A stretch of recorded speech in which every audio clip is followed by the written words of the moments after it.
কালের কসম, নিশ্চয় মানুষ ক্ষতির মধ্যে নিমজ্জিত।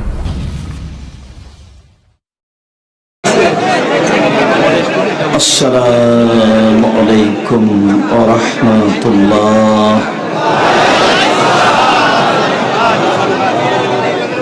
আলহামদুলিল্লাহি ওয়াহদা ওয়াসসালাতু ওয়াসসালামু আলা রাসূলিল উপর সাল্লাল্লাহু আলাইহি ওয়াসাল্লাম। আজকের দিন বৈঠকে সংক্ষিপ্ত সময়ে বক্তব্যের বিষয় সালাত। সালাত সম্পর্কে গুরুত্বপূর্ণ সংক্ষিপ্ত তথ্যবহুল বিবরণের চেষ্টা করব ইনশাআল্লাহুল আজিজ। আমরা সালাতের আলোচনায় প্রারম্ভের আলোচনা হবে সালাত আদায় করতেই হবে। তারপরের সংক্ষিপ্ত কথা হবে যারা সালাত আদায় করে না তারা কেমন। তারপরের সংক্ষিপ্ত কথা হবে যারা সালাত আদায় করে কিন্তু আল্লাহ রাসূলের পদ্ধতিতে করে না তারা কেমন। তারপরের সংক্ষিপ্ত কথা হবে কিভাবে সালাত আদায় করতে হবে। উল্লিখিত বিষয়ের উপরে কথা বলার পূর্বে আপনাদের সাথে জরুরি কয়েকটি কথা। অনেক দূর থেকে রাস্তাতে লোকজন দাঁড়িয়ে আছেন, দোকানপাটে কথাবার্তায় ব্যস্ত আছেন। আপনারা যে যেখানে আছেন সবাই জানেন আমি আব্দুর রাজ্জাক বিন ইউসুফ কথা বললে আপনার কোনো কাজ কোনো কথা আমি গ্রহণ করি না। মর্মে মাইকের আওয়াজ যতদূর পর্যন্ত যাচ্ছে আপনি যদি নিজেকে একজন মানুষ মুসলিম মনে করেন তাহলে দয়া করে আপনার যে কোনো জরুরি কাজ ত্যাগ করে কিছুক্ষণ আমাদের কথা শোনার প্রাণপণে চেষ্টা করুন। আমাদের অতীব গুরুত্বপূর্ণ কথাগুলি আপনাকে শোনানোর জন্য আমরা অনেক দূর থেকে এসেছি কষ্ট করে। অতএব আপনাকে কথাগুলি শোনার জন্য আমাদের পক্ষ থেকে আন্তরিকভাবে বিনীত অনুরোধ রইল। যদি আপনি আমাদের অনুরোধ রক্ষা না করেন তখন আপনি নিজেকে মানুষ মনে করবেন এমনটাও বিবেচনা আমাদের কাছে থাকবে না। অতএব আপনাকে অনেক সম্মান করি। আপনি আপনার যে কোনো কর্ম ত্যাগ করে আমাদের গুরুত্বপূর্ণ কথা শোনার জন্য চেষ্টা করুন। আপনাদের সাথে আমাদের দ্বিতীয় জরুরি কথা, বক্তব্যের একটা নীতিমালা আছে যেটা আলেম ওলামাদের পালন করতে হবে। যারা বক্তব্য দিচ্ছেন তাদের জাহান্নামে যাওয়া খুব সহজ, আর আলেম ওলামা দিয়ে জাহান্নাম সর্বপ্রথম উদ্বোধন করা হবে মর্মে রাসূল সাল্লাল্লাহু আলাইহি সাল্লাম বলেছেন, হাদিস বুখারী মুসলিম।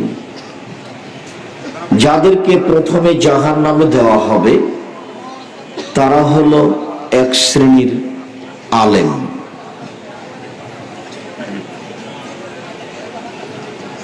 সাথে সাথে যারা দিন প্রচার করে বক্তব্য দিচ্ছে তাদের এক শ্রেণীর বক্তার জিহ্বা আগুনের কাঁচি দিয়ে কেটে দেওয়া হবে, একথা মুহাম্মদ সাল্লাল্লাহু আলাইহি সাল্লাম বলেন। তিনি আরো বলেন, এক শ্রেণীর আলেমকে জাহান্নামে দেওয়া হবে, তখন তার নাড়ি ভুঁড়ি বের হয়ে ঝুলতে থাকবে ও নাড়ি ভুঁড়ি নিয়ে ঘুরতে থাকবে গরুর পায়ে ধান মারার সময় গরু যেমন ধান গাছের উপরে ঘুরে। হাদিস বুখারী মুসলিম। রাসূল সাল্লাল্লাহু আলাইহি সাল্লাম এইভাবেই বলেন। তিনি আরো বলেন, এক শ্রেণীর আলেমের মাথায় পাথরের বাড়ি মেরে, পাথরের আঘাত মেরে তার মাথাকে ভেঙে চৌচির করা হবে। হাদিস বুখারী মুসলিম। মর্মে যারা দিন প্রচার করছেন তাদের জন্য, যারা জুমার খুতবা দেন তাদের জন্য, যারা সমাজে দিন ধর্মের কথা বলেন, যারা 5 ওয়াক্ত সলাতে মসজিদে সলাতের পরে, আসরের সলাতের পরে ফাজাইলে আমল বই পড়েন বা আরো কিছু পড়ে জাতিকে শোনান, তাদের জন্য জরুরি কথা। আব্দুল্লাহ ইবনে আমর রাদিয়াল্লাহু তাআলা আনহু বলেন, রাসূল সাল্লাল্লাহু আলাইহি ওয়াসাল্লাম বলেছেন, বাল্লিগু আন্নী ওয়ালাউ আয়া, আমার একটি কথা জানা থাকলে অন্যকে বলো। এটা আল্লাহর নবীর আদেশ। হাদিস বুখারী মুসলিম। আমার একটি কথা জানা থাকলে অন্যকে বলো। আপনার পাশে একজন বাম হাতে চা খাচ্ছে, জরুরি ভাবে আপনাকে বলতে হবে বাম হাতে শয়তান খায়, দয়া করে আপনি ডান হাতে খান। এই কথা আপনাকে বলতে হবে। আত্মীয় স্বজনের বাড়ি গেলে, কোনো মসজিদে গেলে, মানুষের পাশে বসে থাকলে, এদেশের ছাপা কোরআন মাজিদে দোয়া ও খাতমুল কোরআন নামে 1 পৃষ্ঠার দোয়া দেওয়া আছে, যা মানুষের বানানো। আমি বিগত 25-30 বছর থেকে বলে আসছি, কেউ যদি এই দোয়া রাসূলের দোয়া বলে প্রমাণ করতে পারে, আমি আব্দুর রাজ্জাক বিন ইউসুফ সেদিন থেকে জাতির সামনে আর কোনোদিন কথা বলবো না। সেই দিনই শেষ। ঠিক যেমন বলেছি, সাদ্দাদের কাহিনী যদি প্রমাণ হয়ে যায়, তাহলে আমি জাতির সামনে কথা বলবো না। ঠিক বলেছি, কোরআন মাজিদ না হয়ে যদি কোরআন শরীফ প্রমাণ হয়ে যায়, তাহলে আমি জাতির সামনে কথা বলবো না।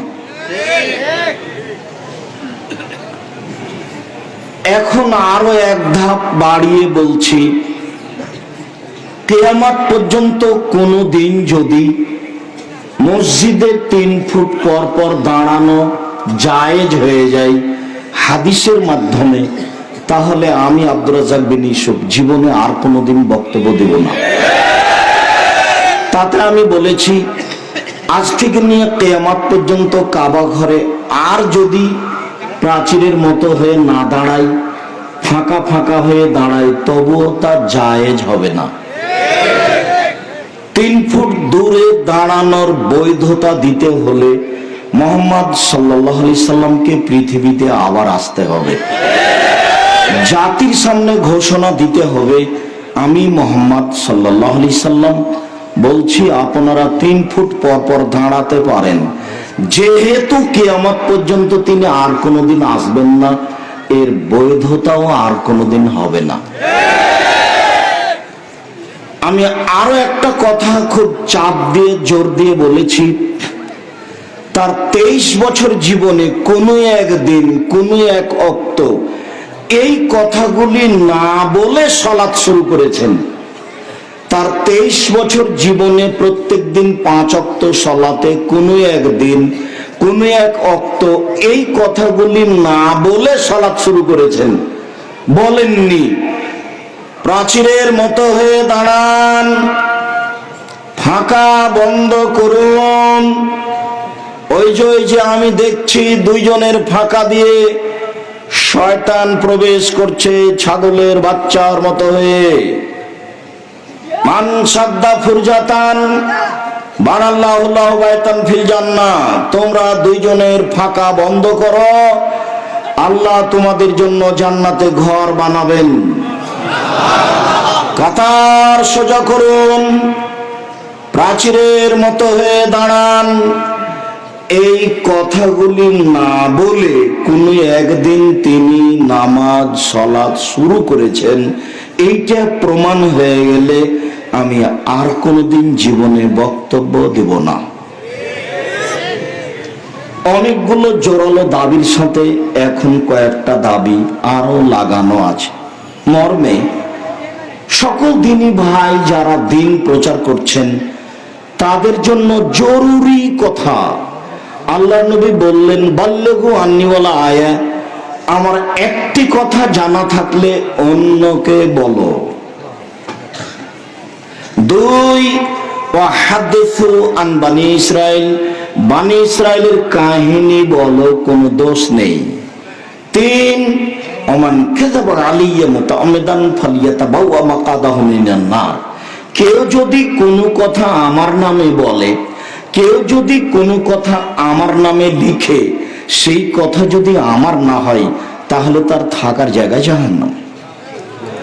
বুখারী, মুসলিম, আবু দাউদ, নাসাই, তিরমিজি, ইবনে মাজাহ, বাইহাকি, দারমি, দাইলামি, দারেকুতনি, মুসা ইবনে সাইবা, সহিহ ইবনে হিব্বান, সহিহ ইবনে আওয়ানা, মুসনাদে হাকিম, মুসনাদে বাজ্জার, মুসনাদে আহমদ, মুসনাদে ইয়ালা, পৃথিবীতে যত হাদিস গ্রন্থ আছে সব হাদিসে আছে রাসূল সাল্লাল্লাহু আলাইহি ওয়াসাল্লাম বলেছেন, পৃথিবীর মানুষ আমার একটা কথা জানা থাকলে অন্যকে বলো।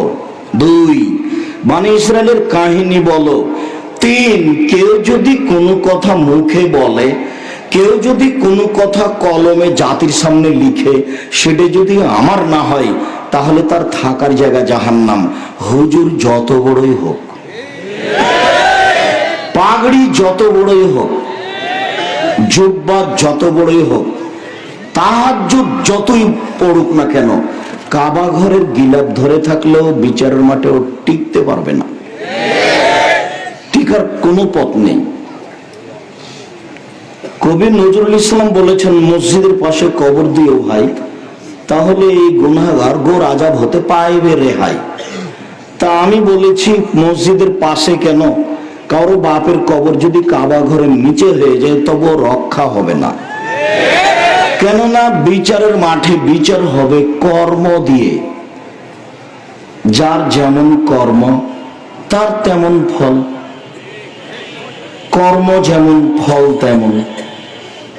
মসজিদের পাশে কবর হলে তো সবাই বাপের নামে মসজিদ তৈরি করে বাপের কবরটা মসজিদের পাশেই দিবে।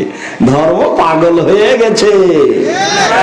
धर्म राजशाही चांपाईनबाबगंज हवाई लड्डू दोनों हाथ में लड्डू है, जो चाहे इसको खा ले, जो चाहे इसको छोड़ दे। बोल ही सब धर्म কারো প্রত্যেক সম্পত্তি নেই, কারো দিয়ে ধর্ম চলে না। ধর্ম চলে একজন মানুষের কথা, যার নাম মুহাম্মদ সাল্লাল্লাহু আলাইহি সাল্লাম। পৃথিবীতে কোনো মানুষের কথা গ্রহণীয় নয়। স্বয়ং ওমর রাদিয়াল্লাহু তাআলা আনহু যদি কোনো কথা বলেন, সেই কথা যদি রাসূলের না হয় তাহলে তা বাতিল বলে গণ্য হবে। সম্মানিত দিনী ভাই বোন, বলছিলাম যে রাসূল সাল্লাল্লাহু আলাইহি সাল্লাম 3 নম্বর বাক্যটি বললেন এইভাবে বললে ভালো লাগতো। কোন ভাবে? আমার একটি কথা জানা থাকলে অন্যকে বলো, বানি ইসরাইলের কাহিনী বলো, তাহলে তোমরা জান্নাত পাবা। কথাটা মানাই, সাজে। পৃথিবীর মানুষ আমার একটা কথা জানা থাকলে অন্যকে বলো। 1, 2, বানি ইসরাইলের কাহিনী বলো।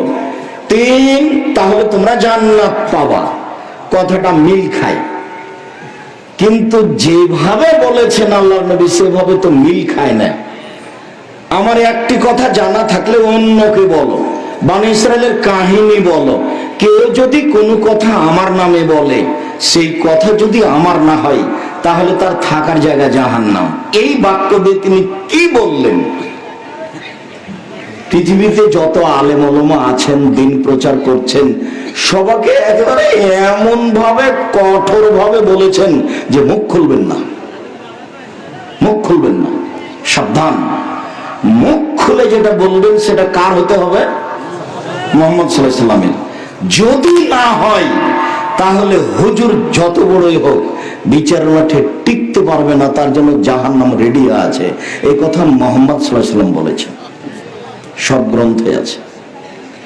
উনি কিসসা কাহিনী বলে জাতিকে কি বুঝাচ্ছেন তা আমি নিজেও বুঝি না। 30 বছর জীবনে আমি মাঠে আছি, আমি বলিনি ইনি মিথ্যুক। আমি বলেছি আমার তদন্তে এদেশের শতকরা 95 জন বক্তা মিথ্যুক। আমি বলিনি ইনি মিথ্যুক। আমার তদন্তে এদেশের শতকরা 98 জন মুফাসসির মিথ্যুক। তবে আমি বলিনি ইনি মিথ্যুক। আপনার যদি সাহস হয় যে আপনি আমার মুফাসসিরের ভুল বের করেন, তো তাও তখন আমি দেখব। আপনি জাতির সামনে দাঁড়িয়ে কণ্ঠস্বরগুলো কি বলছেন, জাতির সামনে দাঁড়িয়ে 3টা আয়াত অনুবাদ করবেন, 5টা হাদিস অনুবাদ করবেন। উপস্থিত জনগণ, আমি আপনাদের সামনে আজকে খাওয়া ও পান করা সম্পর্কে আলোচনা করব। আল্লাহ তাআলা বলেন, মুহাম্মদ সাল্লাল্লাহু আলাইহি ওয়াসাল্লাম বলেন, আধ ঘন্টা কথা বললেন, আমরা বুঝলাম যে খাওয়া ও পান করার ব্যাপারে আল্লাহ বলেন এই, নবী বলেন এই। তা আপনি যে কি যে বললেন করে কিছু বুঝতে পারলাম না। রংপুর, দিনাজপুর, খুলনা, বাগেরহাট, তারপরে ফরিদপুর, তারপরে শেষ।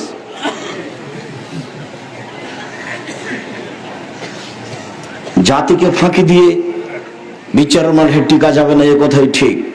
সম্মানিত দিনী ভাই বোন, রাসূল সাল্লাল্লাহু আলাইহি ওয়াসাল্লামের 3 নম্বর বাক্যের বিচার করতে হবে। আপনার অনেক কথা মিথ্যা আছে, আপনাকে বলে আমি খাটো করতে চাই না, তবে স্বাভাবিক ভাবে যে কথাটা আমি বলি এইটুকু দেখানোর জন্য, সেটুকু আমি বলি এইভাবে যে আল্লাহুম্মা সাল্লি আলা সাইয়্যিদিনা মাওলানা নাবিয়ানা মুহাম্মদ। আপনাকে আমি বলতে নিষেধ করিনি, দিনরাত বলেন, জাতিকে বলতে বলেন। আমি আপনাকে অপমান করতেও আসিনি। আমি বলতে চাচ্ছি, এই বাক্য যদি রাসূলের না হয় তাহলে আপনার কি হবে? আমি তো এটা বলতে বলি না, আমি নিজে দুরূদে ইব্রাহিম পড়ি আর জাতিকে দুরূদে ইব্রাহিম পড়তে বলি। আমার দেহের স্বাস্থ্যকালীন এটা আমি পড়বো না, আমি পড়তে বলবো না। আমি আব্দুর রাজ্জাক বিন ইউসুফ 90 সাল থেকে নিয়ে এখন পর্যন্ত আমি কোনোদিনও অপ্রয়োজনীয় বাক্য বলেছি তা আমার জানা নেই। আমি কোনোদিন কোনো মাযহাবকে লক্ষ্য করে নিন্দা করে কথা বলেছি তা আমার জানা নাই। আমার জীবনে কোনোদিন কোনো মাযহাবকে নিন্দা করে একটা বাক্য বলিনি। আমার জীবনে আমি কোনোদিন কোনো ব্যক্তিকে লক্ষ্য করে, কোনো দলকে লক্ষ্য করে, কোনো ব্যক্তিকে, সরকারকে লক্ষ্য করে কোনোদিন কথা বলিনি। আমি বলেছি 24 ঘন্টায় যত ছবি মূর্তি আছে সব ভেঙে দিতে হবে, এই কথা মুহাম্মদ সাল্লাল্লাহু আলাইহি ওয়াসাল্লাম বলেছেন। এতে যদি আমি এতে যদি আমি দোষী হই তাহলে আমি 2 নম্বর আসামি, আর 1 নম্বর আসামি হলেন মুহাম্মদ সাল্লাল্লাহু আলাইহি ওয়াসাল্লাম। আমার যদি আজীবন জেল হয় তাহলে তার ফাঁসি হবে, কেননা উনি আদেশ করেছেন আমি একজন অনুবাদক মাত্র। এমন কোন মায়ের বেটা মাটির উপরে জন্ম নেয়নি যে আমার হাদিসের অনুবাদের 19-20 করে দিতে পারে। ফাঁসি হলে তার হবে, মরা মানুষের ফাঁসি হয়, তার নামে ফাঁসি ঘোষণা হয়ে যাক, তাতে কি আছে? সম্মানিত দিনী ভাই বোন, আমি জোরালো ভাবে এখানে বলতে চেয়েছি যে ধর্মের নামে মিথ্যা আছে, যারা আমরা দিন প্রচার করছি তাদের সাবধান, সতর্ক হতে হবে। মুকশিদুল মুমিনিন নামে একটা বই আছে, বইয়ের অনেক কথার একটা হেডলাইনের কথা আপনাকে আমি বলছি। হেডলাইনে লেখা আছে অবিবাহিত ছেলে মেয়ের পড়া নিষেধ। যে দেখে সেই পড়ে, যে দেখে সেই পড়ে। সবাই ভাবে এখানে কি লেখা আছে রে, এইটা কোনো হেডলাইন? তো এখন হেডলাইনের পরে আপনি পড়ে দেখুন, লেখা আছে ভরা পেটে স্ত্রী মিল হলে ছেলে ভ্যাংচা হয়, সফরের পূর্বে স্ত্রী মিলন হলে ছেলে টেরা হয়, চন্দ্র সূর্য গ্রহণের সময় স্ত্রী মিলন হলে ছেলে কানা হয়। আল্লাহে আল্লাহর কসম, আল্লাহে আল্লাহর কসম, আল্লাহে আল্লাহর কসম, হেডলাইনের শুরু থেকে নিয়ে শেষ পর্যন্ত একটা বাক্য আল্লাহ রাসূলের নয়, এবং সরাসরি কোরআন মাজিদের উল্টা। কোরআন মাজিদে আল্লাহ তাআলা বলছেন, পৃথিবীর মানুষ নিসাউকুম হারসুল লাকুম ফাতু হারসাকুম আন্না শিতুম। আরে তোমাদের স্ত্রী তোমাদের জমি, তোমাদের স্ত্রী তোমাদের ক্ষেত, তোমরা তোমাদের জমিতে আসো তোমাদের ইচ্ছা মতো। সকালেই কি, বিকালেই কি, ভরা পেটেই কি, সফরের পূর্বেই কি, চন্দ্রগ্রহণ লাগলেই কি আর না লাগলেই কি। এই আদেশ আল্লাহ করেন, এটা কোরআন মাজিদের আয়াত। তোমাদের স্ত্রী তোমাদের জমি, তোমাদের জমিতে তোমরা আসো, এটা আমার পৈতৃক সম্পত্তি, আমি চাষ এদিক থেকে করি না এদিক থেকে করি, তা লোকের কি?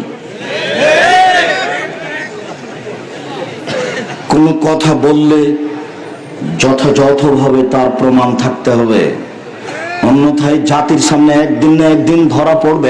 বাচ্চা, দয়া করে আপনারা যে যেখানে আছেন, আপনাদের উপরে আমাদের অনেক ভালোবাসা, আপনাদের উপরে আমাদের অনেক আন্তরিকতা। আমাকে দেখতে পান আর না পান, এখন যদি আপনারা যারা পরিচালনায় আছেন তাদের কাছে যদি বসার জায়গা চান, তারা দিতে পারবে না। তাহলে আপনাকে কিছুক্ষণ কষ্ট করে হলে অপেক্ষা করতে হবে। কিছুক্ষণ অপেক্ষা করুন। 2 নম্বর কথা আমি শেষ করলাম, সেটা হলো আলেম ওলামাকে হিসাব করে কথা বলতে হবে। মুখ দিয়ে যেটা বলা হচ্ছে সেটা যদি রাসূলের না হয় তাহলে বিপদ আছে এবং খুব কঠিন। ফাজাইলে আমল বইয়ের কোন এক জায়গাতে লেখা আছে, কেউ যদি 1 ওয়াক্ত নামাজ কাজা করে তাহলে তার 80 হোক বা জাহান্নামে থাকতে হবে তাকে। দেখি আপনি প্রমাণ করেন এই কথা কোথায় আছে। আমি আব্দুর রাজ্জাক বিন ইউসুফ আমার বয়স পর্যন্ত সময় দিলাম, আমি যতদিন হায়াতে আছি, যে 1 ওয়াক্ত নামাজ কাজা করলে 80 হোক বা জাহান্নামে থাকতে হবে, এর প্রমাণ পেশ করতে হবে আপনাকে। নিচে লেখা আছে, হাদিসে আছে। যখন এই কথাটা শেষ হয়ে যাচ্ছে তখন বাংলাটা কি আছে? হাদিসে আছে। আপনি এখন খুঁজেন তাহলে কোথায় আছে। সাদ্দাত জান্নাত তৈরি করেছিল, তো বইয়ে আছে। বইয়ে আছে কোথায় দেখেন, কোথায় আছে? ঘটনা কোথায় আছে এটা যদি আপনাকে আমি বের করতে দিতে 6 মাস লাগবে, যে ঘটনাটা মিথ্যা, ঘটনাটা সাদ্দাতের কোথায় আছে। আর সহজে দেখতে পাবেন, এদেশে একটা বই পাওয়া যায়, তাফসির কি মিথ্যা হতে পারে? বইয়ের নাম কি? তাফসির কি মিথ্যা হতে পারে? বইয়ের নাম এটা, তাফসির কি মিথ্যা হতে পারে? তার মানে ওই বইয়ে যা তাফসির আছে সবই মিথ্যা। বইয়ের নাম হলো তাফসির কি মিথ্যা হতে পারে? জি, তাফসির মিথ্যা হতে পারে। তাফসির কোরআন মাজিদের তাফসির কিসসা কাহিনীতে বানানো আছে, বনি ইসরাইলের কাহিনীতে বানানো আছে, মিথ্যা হতেই পারে। তাহলে তদন্ত করতে হবে ঠিক না বেঠিক। এরপরে আপনাদের সাথে তৃতীয় জরুরি কথা, একটু পাপের জগতে সবচেয়ে বড় পাপ হলো শিরক। শিরকের উপর দিয়ে বড় পাপ নেই। পাপের জগতে জঘন্য ঘৃণিত পাপ হলো জেনা। পাপের জগতে ঘৃণিত জঘন্য পাপ হলো সুদ খাওয়া। পাপের জগতে ঘৃণিত পাপ হলো মাকে গালি দেওয়া। পাপের জগতে ঘৃণিত পাপ হলো মিথ্যা সাক্ষী দেওয়া। আপনাদের মাগুরা জেলে, ফরিদপুর জেলে 20 বছর থেকে কত লোক জেলে আছে, ও নিজেও জানে না আমি কেন জেলে। 1 নম্বর আসামি যিনি জেলে হয়ে গেছে, সাক্ষী বলছে যে আমি নিজ চোখে মারতে দেখেছি, অথচ 1 নম্বর আসামি সেদিন ফরিদপুরেই ছিল না, ও ছিল রংপুরে। তার নাম মিথ্যা সাক্ষী, তার নাম মিথ্যা সাক্ষী। ঘটনা জজও জানে না, ঘটনা উকিলও জানে না। ঘটনা যেভাবে সাক্ষীকে দিয়ে সাজানো আছে, সাক্ষী একবারে জজের সামনে বলছে আমি 2 চোখে দেখেছি। তার কারণে তার 20 বছর জেলে হয়ে গেছে। জেলে আছে 20 বছর, দেখুন নিজেও জানে না আমি কেন জেলে। জজও জানে না ঘটনা কি, উকিলও জানে না ঘটনা কি। তার নাম কোর্ট, তার নাম বিচারালয়। তো মিথ্যা সাক্ষী পৃথিবীতে 3য় মহাপাপ। এরপরেও শিরকের মতো বড় পাপ নয়। পৃথিবীতে 2য় মহাপাপ পিতামাতার অবাধ্য চলা। ভুলেও কোনোদিন মায়ের অবাধ্য চলবেন না। এখন কিন্তু মনে হবে মাটির উপরে সবচেয়ে খারাপ আর মা, এটা মনে হবে। যা বলি তা উল্টা করে, সবটাই দেখবেন আপনার মায়ের উল্টা। আপনার মায়ের একটাও ঠিক নয়। ঘটনাও ঠিক আছে যে উল্টা করছে, এই কথাও ঠিক। যেদিন মায়ের চুমা খেতে পারে সেদিন মাকে ভালোবাসতে হবে, এর নাম ভালোবাসা নয়। যেদিন মা সবটাই উল্টা কথা বলছেন, আর যেদিন স্ত্রী বলছে যে তোমার মাকে আমি দেখবো, তোমার মা আমাকে অকথ্য ভাষায় গালি দেয়, তোমার মাকে আমি দেখবো, মানে যাও তুমি দেখো গা। সেই দিন আপনি কি করবেন ওইটা আল্লাহ দেখতে চাচ্ছেন, ওইটা রাসূল সাল্লাল্লাহু আলাইহি ওয়াসাল্লাম দেখতে চাচ্ছেন। ভুলেও কোনোদিন বাপ মায়ের অবাধ্য চলবেন না, যা হবে হবে, শুলে হোক আর ফাঁসি হোক, সংসার থাকার যাক, বউ ছেলে মেয়ে থাকার যাক, ভুলেও কোনোদিন পিতা মাতার অবাধ্য চলবেন না, চুপ থেকে সময় কাটাবেন, বিষ খেয়ে হজম করবেন, তবু আপনি বাপ মায়ের অবাধ্য যাবেন না কোনো সময়। যা বলছে বাপ মা বলতে দেন তাকে, যা করছে করতে দেন, পরামর্শ দিয়ে হয় না হয় না হয়। পৃথিবীর দ্বিতীয় মহাপাপ পিতা মাতার অবাধ্য চলা, তবুও তা শিরকের মতো নয়, অবাক পাপ শিরক। দুনিয়াতে একটা পাপ আছে, তার ভাষাগুলি শুনতে খুব ভারী লাগে। এইভাবে ভাষা পৃথিবীর কোন পাপের জন্য আল্লাহ নবী উল্লেখ করেননি। জেনা একটা ঘৃণিত পাপ, জেনা একটা জঘন্য পাপ। অবিবাহিত ছেলে মেয়ে যদি জেনা করে তাহলে তাকে 100 লাঠি পিটিয়ে এলাকা থেকে 1 বছরের জন্য তাড়িয়ে দিতে হবে। বিবাহিত পুরুষ নারী যদি জেনা করে তাহলে তাকে মারতে মারতে মারতে মারতে একবারে জানে মেরে ফেলতে হবে। বিবাহ করার পরে যদি কেউ জেনা করে তাহলে তাকে বাঁচিয়ে রাখার দুনিয়াতে কোনো পথ নেই। 3 শ্রেণীর মানুষকে হত্যা করা যায়, তবে 2 শ্রেণীর মানুষকে বাঁচানো যাবে। আপনি আমাকে হত্যা করেছেন, আমার বাপ মা আপনাকে হত্যা করে নিবে, তো সরকারের পক্ষ থেকে আপনাকে ফাঁসিতে উঠানো হয়েছে। আমার বাপ মা দৌড়িয়ে এসে বলছে থাক থাক থাক, না আমরা কেসাস নিব না, আমরা মাফ করে দিলাম, আমরা মাফ করে দিলাম, আপনাকে ফাঁস থেকে নামিয়ে নেওয়া হবে, আপনি বেঁচে গেলেন। 2, আপনি কোরআন মাজিদের ব্যাপারে বলেছেন যে কোরআন মাজিদ মানি না, তো আপনি মোরতাদ, তো এখন মোরতাদ যেহেতু অমুসলিম আপনাকে হত্যা করতে হবে, ফাঁসে দেওয়া হয়েছে বা ফাঁসে দিবে এই জন্য নিয়ে গেছে, তখন আপনি বলছেন ভুলেছে, কোরআন মাজিদ আল্লাহর বিধান, কোরআন মাজিদ আল্লাহর বিধান, আপনাকে নামিয়ে নিয়ে আসতে হবে, আপনার হত্যা হবে না। মানুষ যদি বিবাহ করার পরে জেনা করে তাহলে তাকে বাঁচানোর পৃথিবীতে কোনো পথই নেই।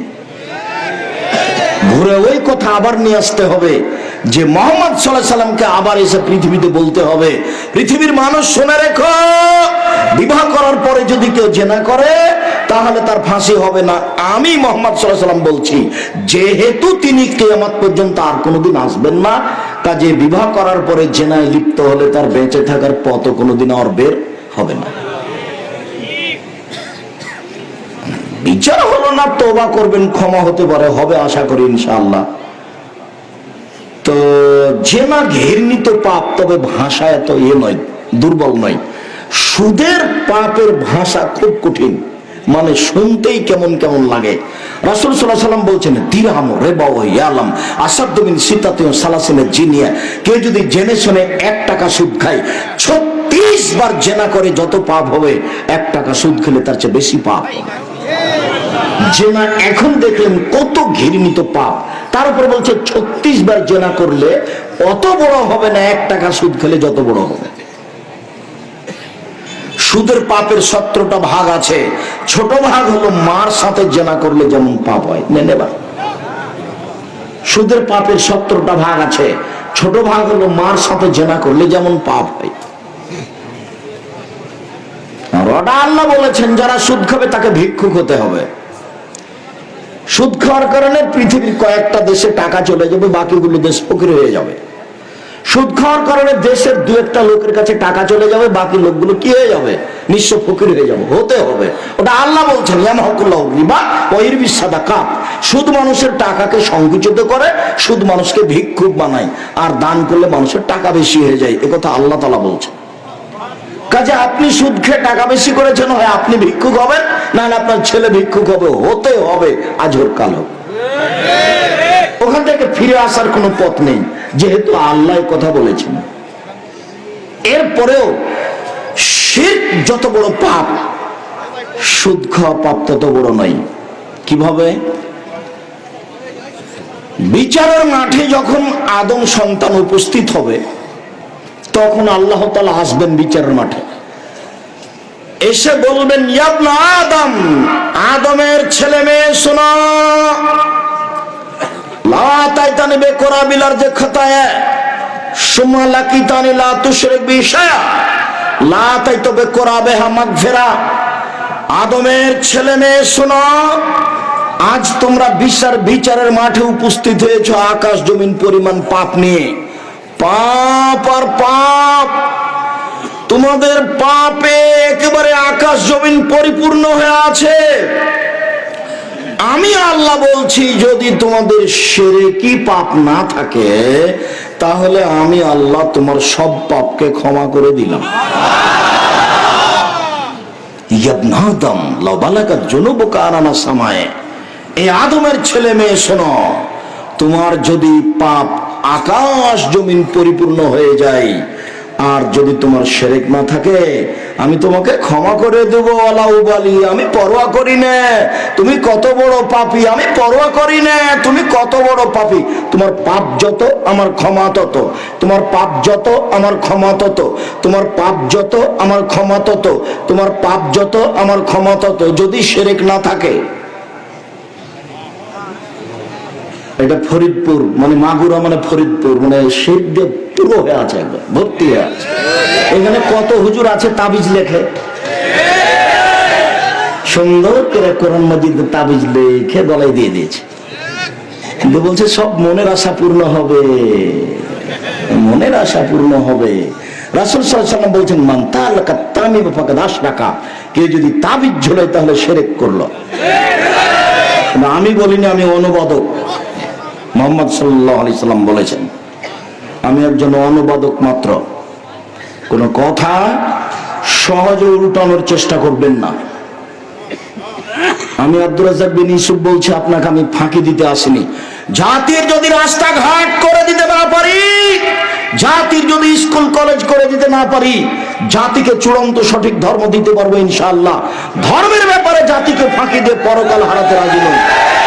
অতএব কোন কথা যদি আপনার বিরুদ্ধে চলে যায়, তাৎক্ষণিক আপনি তার বিচার করার চেষ্টা করবেন না।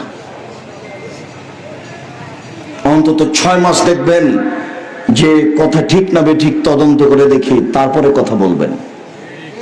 আমি তো মানুষ, ভুল থাকতেও পারে, তবে আমার শতবার দেখা আছে। পৃথিবীতে সবচেয়ে বড় পাপ হলো শিরক। আমি শিরকের সিরিয়াল দিতে পারছি না। এদেশে একটা বই পাওয়া যায়, কে বড় ক্ষতিগ্রস্ত, নাম শুনেছেন কোনদিন? বইয়ের নাম কে বড় ক্ষতিগ্রস্ত। এই বইটাতে পাপের, শিরকের পাপের সিরিয়াল দেওয়া আছে। খালি দুটা কথা বলে যাচ্ছি, মনে রাখবেন পৃথিবীতে দুটা পাপ আছে, সেই পাপের নিজস্ব ক্ষমতা আছে, অন্য কোনো পাপের নিজস্ব ক্ষমতা নেই। তাই একটা পাপের নাম শিরক আর একটা পাপের নাম বিদআত। শিরক করলে অতীতের নেকি নষ্ট হয়ে যাবে, এটা আমি বলিনি, আল্লাহ তাআলা বলছেন। আল্লাহ আমাদের নবীকে বলছেন, লাইন আশরাকতা লা ইয়াহবাতান্না আমালুক। মুহাম্মদ সাল্লাল্লাহু আলাইহি ওয়াসাল্লাম, আপনি যদি শিরক করেন তাহলে আপনার আমল বাতিল হবে। আল্লাহ তাআলা বলছেন, ওয়ালাউ আশরাকু লা হাবাতা আনহুম মা কানু ইয়ামালুন, ওরা যদি শিরক করে তাহলে তাদের আমল বাতিল হয়ে যাবে। তাহলে তো এখন দেখতে হয় কোনটা কোনটা শিরক। জন্ম দিবস শিরক কিনা, দিবস শিরক কিনা, মা দিবস, বাপ দিবস, কত দিবস আছে দেশে। 31 জানুয়ারির 1 তারিখে জেনা করতে হবে, আরো কত দিবস। জি শিক্ষিত মানুষ, আপনি মনে কিছু নিয়েন না, আজকের বৈঠকে অনেক শিক্ষিত মানুষ, অনেক মাস্টার আছেন। আপনার বিদ্যাকে আমি অপমান করতে আসিনি, তবে নিজের বিদ্যা দিয়ে নিজে কাজ নেওয়ার চেষ্টা করবেন। বিচারের মাঠে কিন্তু আপনার কেউ সাথ দেবে না। আপনি হোশের মানুষ, শিক্ষিত মানুষ, মঞ্চে বসে আছেন, আপনাকে আমি কষ্ট দিতে রাজি নই, তবে আপনি মনে রাখবেন বিচার কিন্তু স্বাভাবিকভাবে হবে না। বিচার মাঠের একটা গতি হলো মানুষের কর্মকে দেখানো হবে। মিসকাল যাররাতিন খায়রান ইয়ারা, মিসকাল যাররাতিন শাররান ইয়ারা। এইভাবে একবারে টিভির পর্দার মতো আপনার পাপকে দেখতে পাবেন, নেকি পাপ দেখতে পাবেন। এই ছেলে তুমিও দেখতে পাবা, কখন আজকে তুমি তোমার ভাবিকে মোটরসাইকেলে করে নিয়ে আসছো, তাই না? এইটা তুমি ওইভাবে দেখতে পাবা। ওটা আমি বলিনি, এটা আল্লাহ বলছে। কখন তোমার কোন বান্ধবীর সাথে ঘুরেছ ওটা আল্লাহ ঠিক করে রেখেছেন, তোমাকে ওইভাবে দেখাবে। তুমি বুঝতে পারছো না বিচারের মাঠ কত কঠিন। দ্বিতীয় পদ্ধতি হচ্ছে, সব লেখা আছে, আরবি পড়তে পারলেও পড়তে পারবেন, না পারলেও পড়তে পারবেন। খাতা দেওয়া হবে আপনার হাতে, আপনি পড়বেন আর বলবেন মালি হাদাল কিতাব লা ইগাদিরু সাগীরাতান ওয়ালা কাবীরা। কি আশ্চর্য ধরনের বই, জীবনের ছোট কথাও লেখা আছে, বড় কথাও লেখা আছে।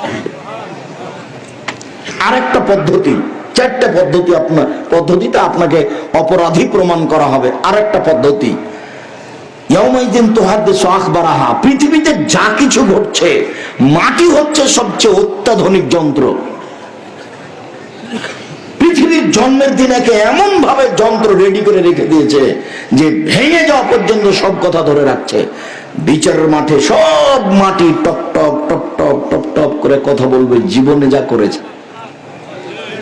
আল্লাহ বলছেন ইয়াউমাইদিন তুহাদ্দিসু আখবারাহা। কোথায় তুমি তোমার চাচাতো বোনের সাথে অন্যায় করেছো, মাটি সেদিন টপ টপ করে বলে দিবে।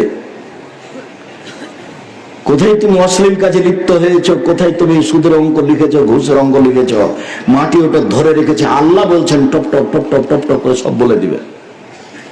4, আলিয়াউমা নাখতিমু আলা আফওয়াহিহিম। বিচারের মাঠে আমি মুখগুলি সিলাই করে দেবো।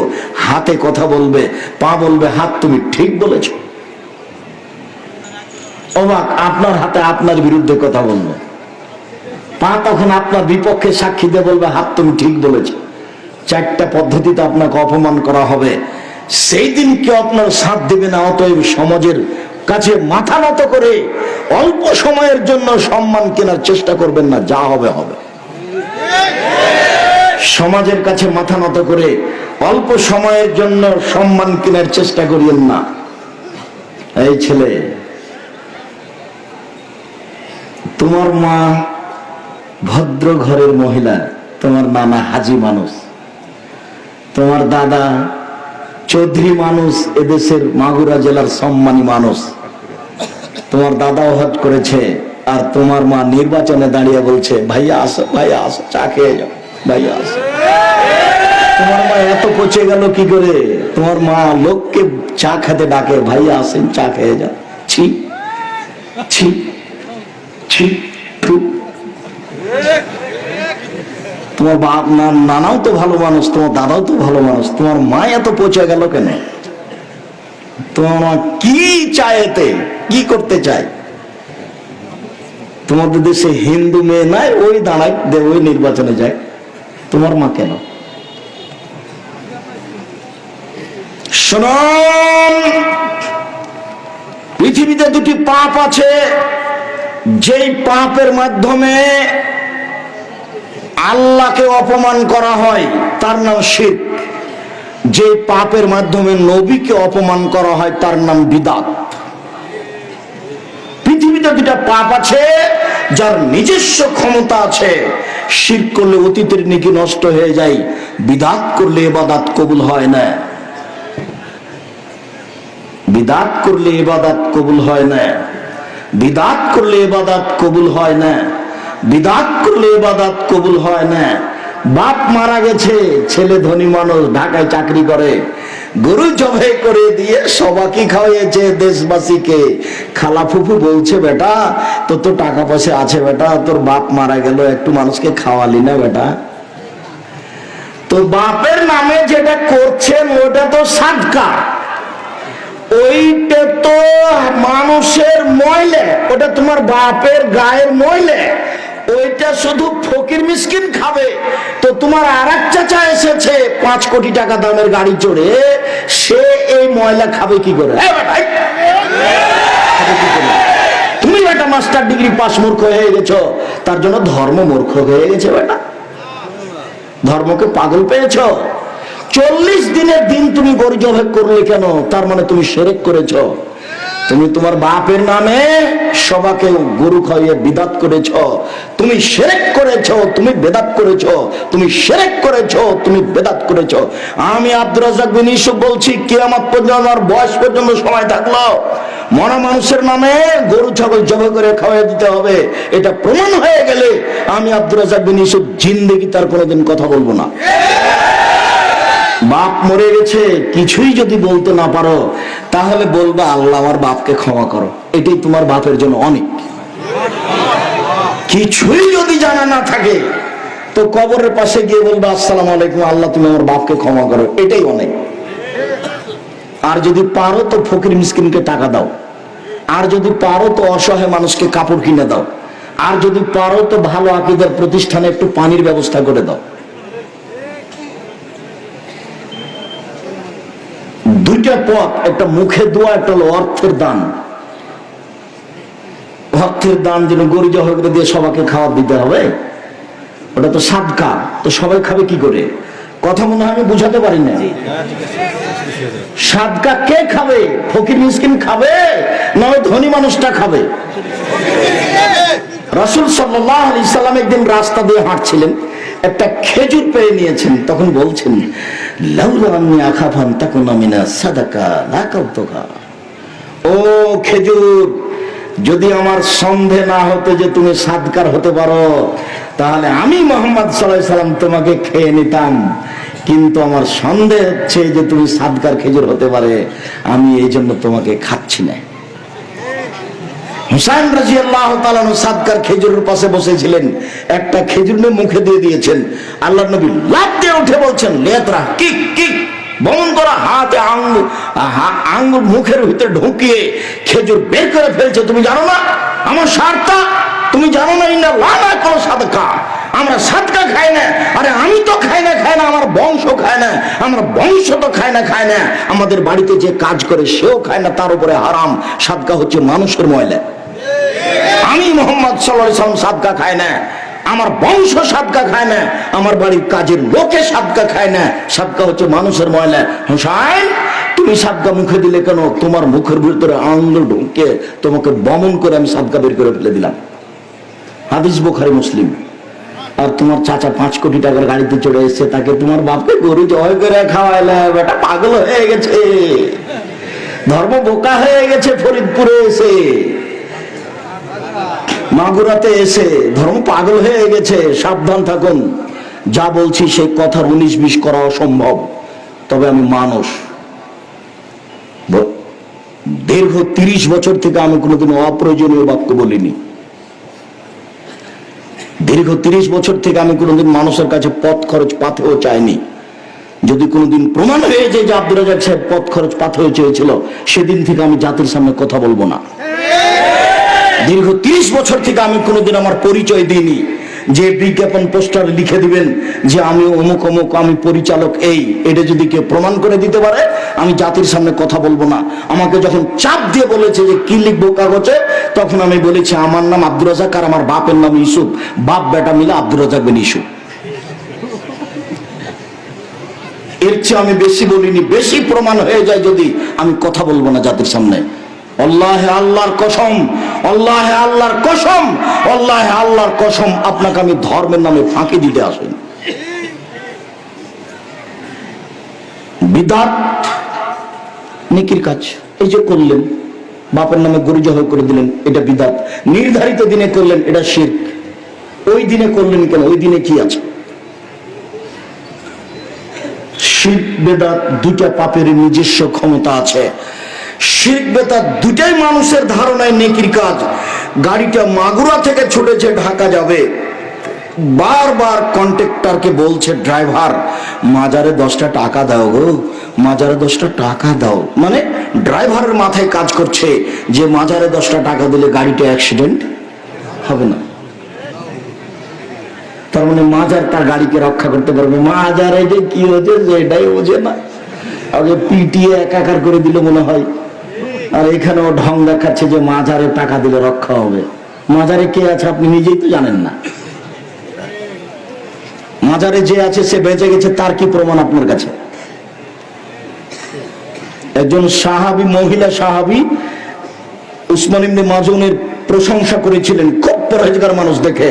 তখন রাসূল সাল্লাল্লাহু আলাইহি ওয়াসাল্লাম বলছেন আল্লাহর কসম, তুমি একজন মহিলা মানুষ একজন মানুষের প্রশংসা করলে কিভাবে, আমি জানি না বিচারের মাঠে আমার সাথে কি করা হবে। আমি মোহাম্মদ সাল্লাল্লাহু আলাইহি ওয়াসাল্লাম বলতে পারছি না বিচারের মাঠে আমার সাথে কি করা হবে, আর তুমি তার প্রশংসা করে দিলে মানে ওর সাথে আল্লাহ কি করবে আমি তো বলতে পারছি না।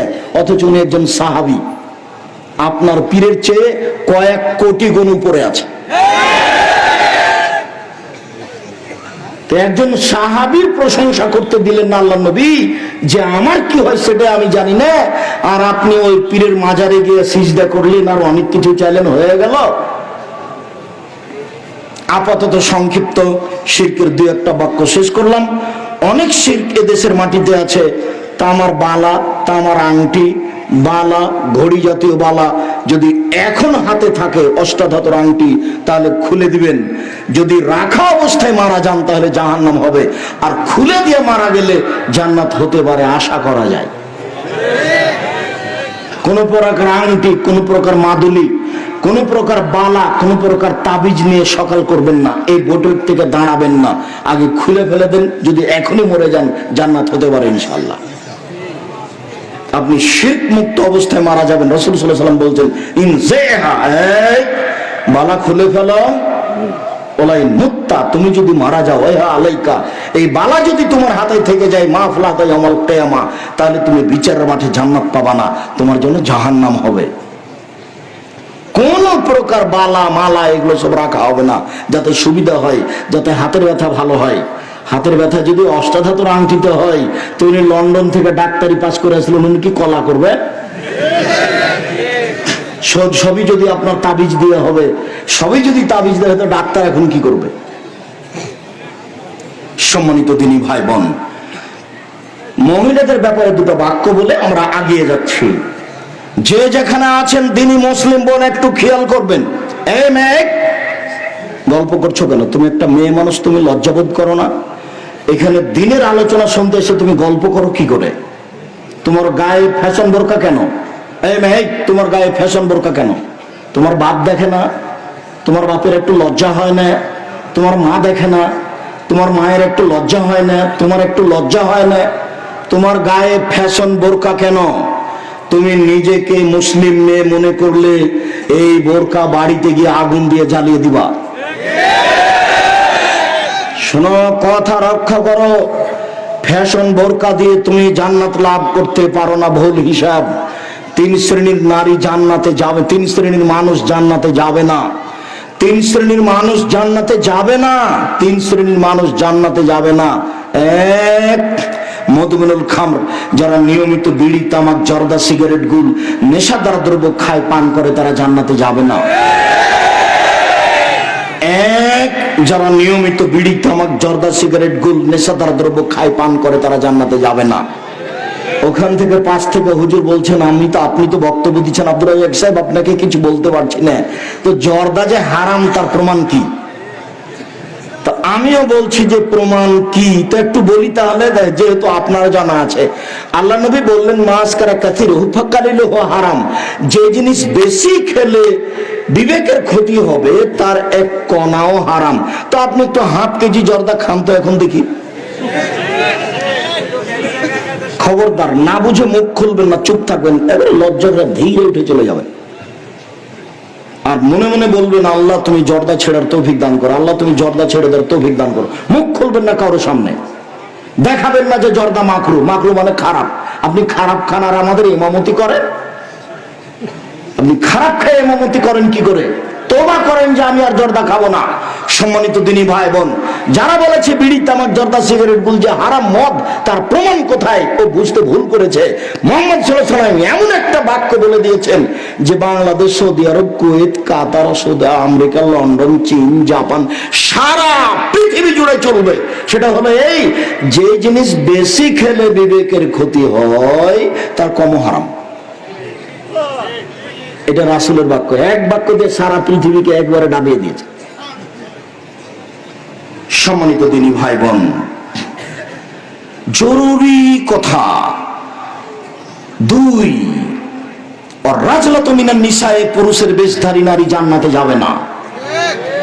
যারা পুরুষের জুতা স্যান্ডেল পরে, যারা পুরুষের শার্ট প্যান্ট পরে, যারা পুরুষের পোশাক পরে তারা জান্নাতে যাবে না। এই মেয়ে, তোমার পায়ে যে জুতা আছে ওটা তো পুরুষের জুতা, মেয়েদের জুতা তুমি খুঁজে পাও না? সম্মানিত দিনী বোন, আপনাকে আমি অপমান করতে আসিনি, আপনাকে সম্মান করি, আপনাকে আয়েশার মতো মনে করি, আপনাকে খাদিজার মতো মনে করি, আপনাকে আমি মূল্যায়ন করতে চাই। আপনি পুরুষের পোশাক পরা ত্যাগ করুন। ওইসব নারী জান্নাতে যাবে না যারা পুরুষের পোশাক পরে, যারা পুরুষের জুতা স্যান্ডেল শার্ট প্যান্ট পরে তারা জান্নাতে যাবে না। আমি অনুবাদক মুহাম্মদ সাল্লাল্লাহু আলাইহি ওয়াসাল্লাম এভাবে বলেছেন, তিন আর রাজাতু মিনান নিসায়ে আর দাইসাল্লাযী ইউকাররু ফি আলিসাল খাবাসা, যে তার বাড়িতে বেহায়াইর সুযোগ দিয়েছে সে জান্নাতে যাবে না।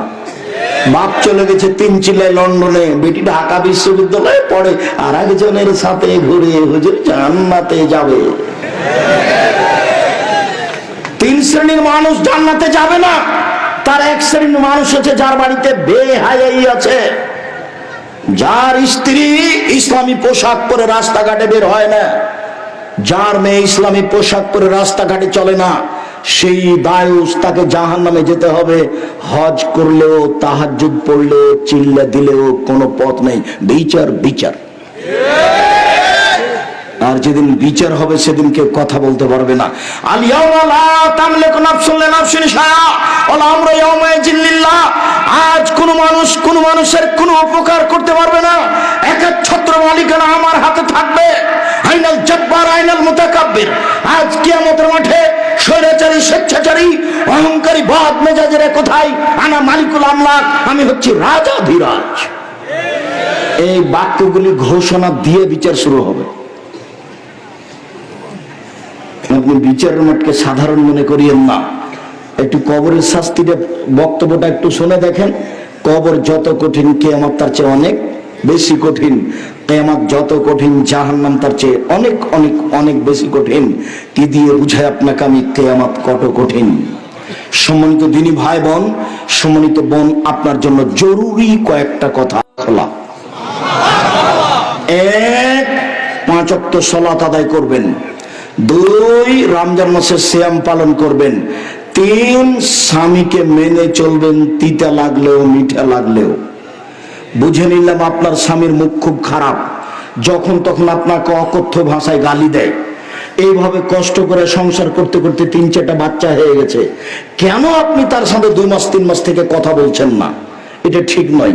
যতই খারাপ লাগুক, শরীর হাতকে, নিজের অন্তরকে একবারে পাথর দিয়ে চাপা দিয়ে তার কথা সহ্য করে এই সংসার করুন, আপনার জন্য ভালো হবে।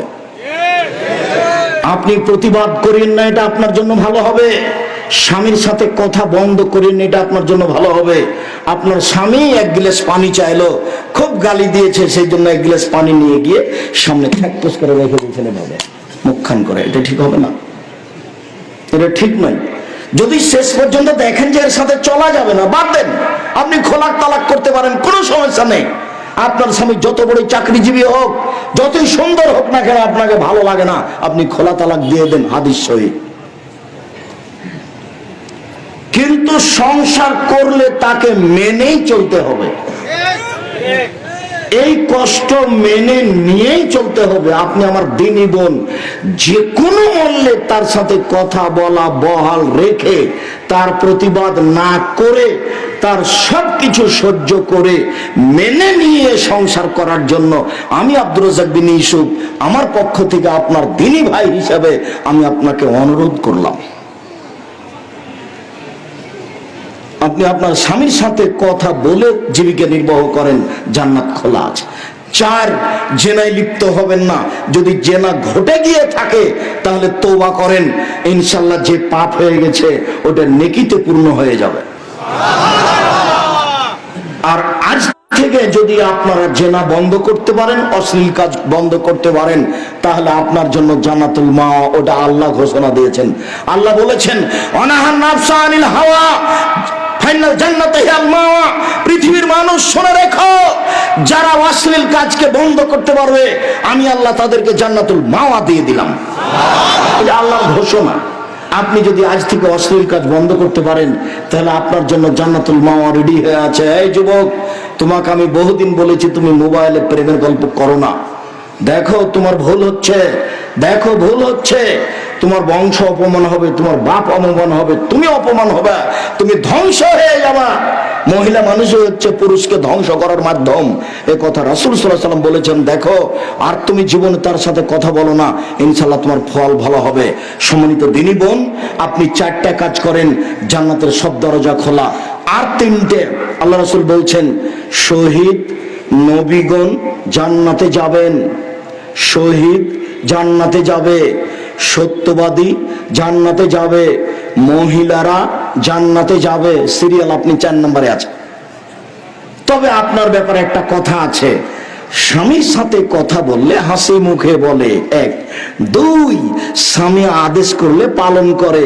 3, স্বামী যখন বাড়িতে থাকে না তখন নিজেকে হেফাজতে রাখে, কারোর সাথে মোবাইলে গল্প করে না, দেবর ভাসুরের সাথে গল্প জমায় না, এই বাড়ি ওই বাড়ি চলে যায় না। এই 3টা কাজ করে যে নারী, সে নারী সিরিয়ালে আছে। 1, নবীগণ জান্নাতে যাবেন। 2, শহীদগণ জান্নাতে যাবেন।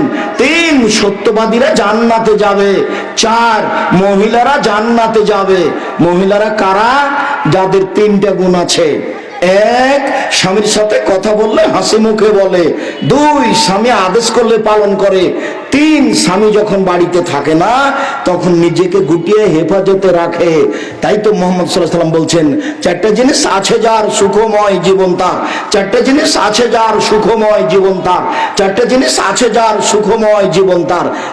1, আল মারাতু সালেহা, ভালো স্ত্রী আপনার মতো।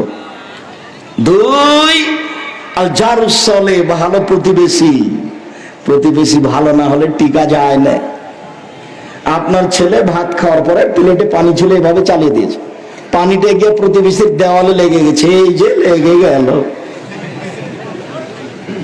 3, আল মারকাবুল হানি, একটা ভালো গাড়ি। সাইকেলের যদি বারবার চেন পড়ে যায় তাহলে ফেলে চলে যাবে, ভালো গাড়ি। 4, আল বাইতুল ওয়াসি, প্রশস্ত ঘর। অন্তত মেহমান রুমটা বড় করবেন যাতে করে 5 জন 7 জন একসাথে খেতে পারে। আর আপনার বউকে আপনার মায়ের স্বভাবে ফিরে যেতে হবে। 3টা কাজ করলে জান্নাতে যাবেই, জরুরি। 1, পরস্পর সালাম দিলে। 2, দুস্থ গরিব ফকির মিসকিনকে খেতে দিলে। 3, রাতে তাহাজ্জুদ পড়লে। এরা জান্নাতে যাবেই। তো আপনার স্ত্রীকে আমি আপনার মায়ের স্বভাবে ফিরে যেতে কেন বলছি? যে আপনারা ছিলেন 10 ভাই বোন, আপনার বাপ মা 12 জন, আপনাদের বাড়িতে ছিল 2 জন কিষান কামলা 14 জন, আর আপনার বাপের স্বভাব ছিল মসজিদ থেকে ফকির ধরে আনা, 2 জন ফকির নিয়ে এসেছে রাতে, 16 জন। এতগুলি মানুষের ভাত রান্না করতেন আপনার মা ঢেঁকিতে ধান ভেঙে, কোনো সমস্যা হয়নি। আর আপনার স্ত্রী যেখানে শুয়ে আছে ওখানে ফ্রিজ আছে, তরি তরকারি আছে, খালি একটু গরম করলেই হয়। আপনি রাতে মেহমান নিয়ে এসেছেন মসজিদ থেকে ধরে নিয়ে এসে বলছেন, খালেদা একটু উঠো, তরকারি গরম করে দাও। হ্যাঁ, তুমি জায়গা পাও না, তুমি মেহমান নিয়ে এসেছো রাত্রে, হোটেলে খাবার নিয়ে আসতে পারলাম। একদিন ধমক দিলে আর আনতে পারবেন না, সাহস হবে না। সেদিন দেখলেন যে মসজিদের কোনায় একটা লোক বসে আছে, ধরে নিয়ে গেলেন, ধরে নিয়ে গিয়ে বউ খুব ধমক দিল। আর একদিন মসজিদ থেকে যাচ্ছেন যে কোনো একটা লোক বসে আছে, তার মনে মনে বলছেন, না রে, নিয়ে যাব না, নিয়ে যাব না, তো কঠিন। আর ওই সময়টা আপনার মায়ের বয়স 80 বছর, ওইদিকে শুয়েছিল, তাড়াহুড়া করে এসে বলছে, থাকবে না, থাকবে না, বৌমাকে উঠেছে না বেটা, আমি তরকারি গরম করে দিচ্ছি, তুই মেহমানকে খাওয়া। 80 বছর বয়স আপনার মায়ের। শুনুন, আমি বউ তালাক দিতে বলিনি, তবে দেখে শুনে পরিবর্তন করতে হবে, এই কথাই ঠিক। কেননা আপনার স্ত্রীকে আপনার মায়ের স্বভাবে ফিরে যেতে হবে। ভুলেও কোনোদিন 150 চাল রান্না করবেন না, 200 করবেন না। আপনার মা 1 কেজি 5 কেজি করতেন, আপনি হাফ কেজি 1 কেজি করবেন। সারাদিন মেহমানে খাবে, আপনারা খাবেন, ফকিরে খাবে, রাতে গরুতে খাবে। 150 কেন চাল রান্না করলো আপনার স্ত্রী, দুপুরে মেহমান আসছে, তখন স্ত্রী বলছে, কি করবে কি করবে, এইটুকু ভাত যদি দিই মেহমানকে তো তাহলে শেষ হয়ে যাবে, এক কাজ করো, চানাচুর বিস্কুট দেবি, রেখে দাও। দুপুরে চানাচুর বিস্কুট দিতে হবে। বউকে মায়ের স্বভাবে ফিরে যেতে হবে, জরুরি ঘোষণা। আপনার জন্য একটা কথা বলে আমরা আলোচনায় চলে যাচ্ছি। স্বামী হিসাবে 5টা কাজ করতে হবে। 1, আতেবা মাতা এমতা, যে মানের খাচ্ছ বউকে সে মানের খাওয়াবা। 2, ফাকসো মাত্তা সাইতা, যে মানের কাপড় পরো বউকে সে মানের পরাবা। 3, অলা তুকাব্বে, বউকে কখনো কটু কথা বলবা না, বউকে মারতে হবে না, বউকে গালি দিতে হবে না, বউকে নিন্দা করতে হবে না। ভুলেও কখনো বলবেন না যে তোমার ঠোঁটটা মোটা। একবার যদি ঠোঁট মোটা বলেন 10 বছর ভালোবাসবে না। ভুলেও কখন বলবেন না যে তোমার রংটা কালো, এগুলো হলো দোষ। কটু কথা বলবেন না কখনো। দিন রাত খালি বলবেন তোমার মতো কোনো মেয়ে দেখি না, প্রশংসা করেন, সারা রাত পা টিপে দেবে। একটু প্রশংসার ভিখারি, মুখটা একটু সামলে রাখবেন, কটু কথা বলবেন না, নিন্দা করবেন না। এই কথা মুহাম্মদ সাল্লাল্লাহু আলাইহি ওয়াসাল্লাম বলছেন। সে বাপকে, শ্বশুর শাশুড়িকে গালি দিবেন না ভুলেও, ইনশাআল্লাহ সংসার সুন্দর হবে। 4, মুখের উপরে মারবেন না। 5, ওরা তাতরকা ইল্লা ফিল বাইতে, নিজের বাড়ি ছাড়া কোথাও যেতে দিবেন না। আপনার স্ত্রী চাচির বাড়ি যেতে পাবে না, খালার বাড়ি যেতে পাবে না, মায়ের বাড়ি যেতে পাবে না, জরুরি কারণ ছাড়া আপনার বাড়ি ত্যাগ করতে পাবে না। যদি যায়ও কোনো কারণবশত আপনার শ্বশুর বাড়ি, তাহলে আপনাকে সাথে যেতে হবে। ভুলেও কখনো বিবাহের বাড়িতে যেতে দিবেন না। বিবাহের বাড়িতে বউ গেলে স্বামীর সংখ্যা বেশি হয়ে যায়। বিবাহ ওটা কেটে দিবেন, পুরুষ মনে করবেন নিজেকে পুরুষ। আর বাড়িতে 44 ধারা জারি থাকবে, কার্ফু। এবারে কঠোর থাকবেন স্ত্রী এবং ছেলে মেয়ের উপরে, নরম হবেন না কখনো, নইলে তাহাজ্জুদ করে টিকতে পারবেন না, ছেলে মেয়ের জন্য জাহান্নামে যেতে হবে। রিক্সাওয়ালা বলছে যে তাড়াতাড়ি বাড়ি চলে যাবো, 7টা বেজে গেল, সন্ধ্যা 7টা। কেন গো? বলে ফখরুদ্দিনের যুগ। রাজশাহী মেডিকেলে একটা কলার ছাল পড়ে নেই, মানুষই নাই তো কলার ছাল কোথায়?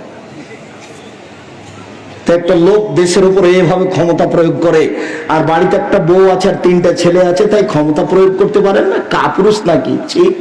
কাপুরুষ নাকি? একবারে 24 ঘন্টা 44 দ্বারা জারি থাকবে বাড়িতে, তার নাম আপনি বাপ। আপনার কারণে পরিবেশ এরকম হয়ে আছে। আপনি বলেন ওই যে মেয়েটা ফ্যাশন বোরকা পরে আছে, ওর জন্য আমি দায়ী না আপনি দায়ী? জন্ম দিয়েছেন আপনি আর আমি দায়ী মানে? জি না। জন্ম দিলেন আপনি আর আমি দায়ী মানে? আমার মেয়ে তো এভাবে পড়ে নেই। জি না। ভুল হিসাব, আপনার কারণে এটা ঘটেছে। আর আপনার স্ত্রী ওর ছোট ভাইয়ের সাথে এসেছে, আপনার ছোট ভাইয়ের সাথে এসেছে, আপনার কারণে এসেছে।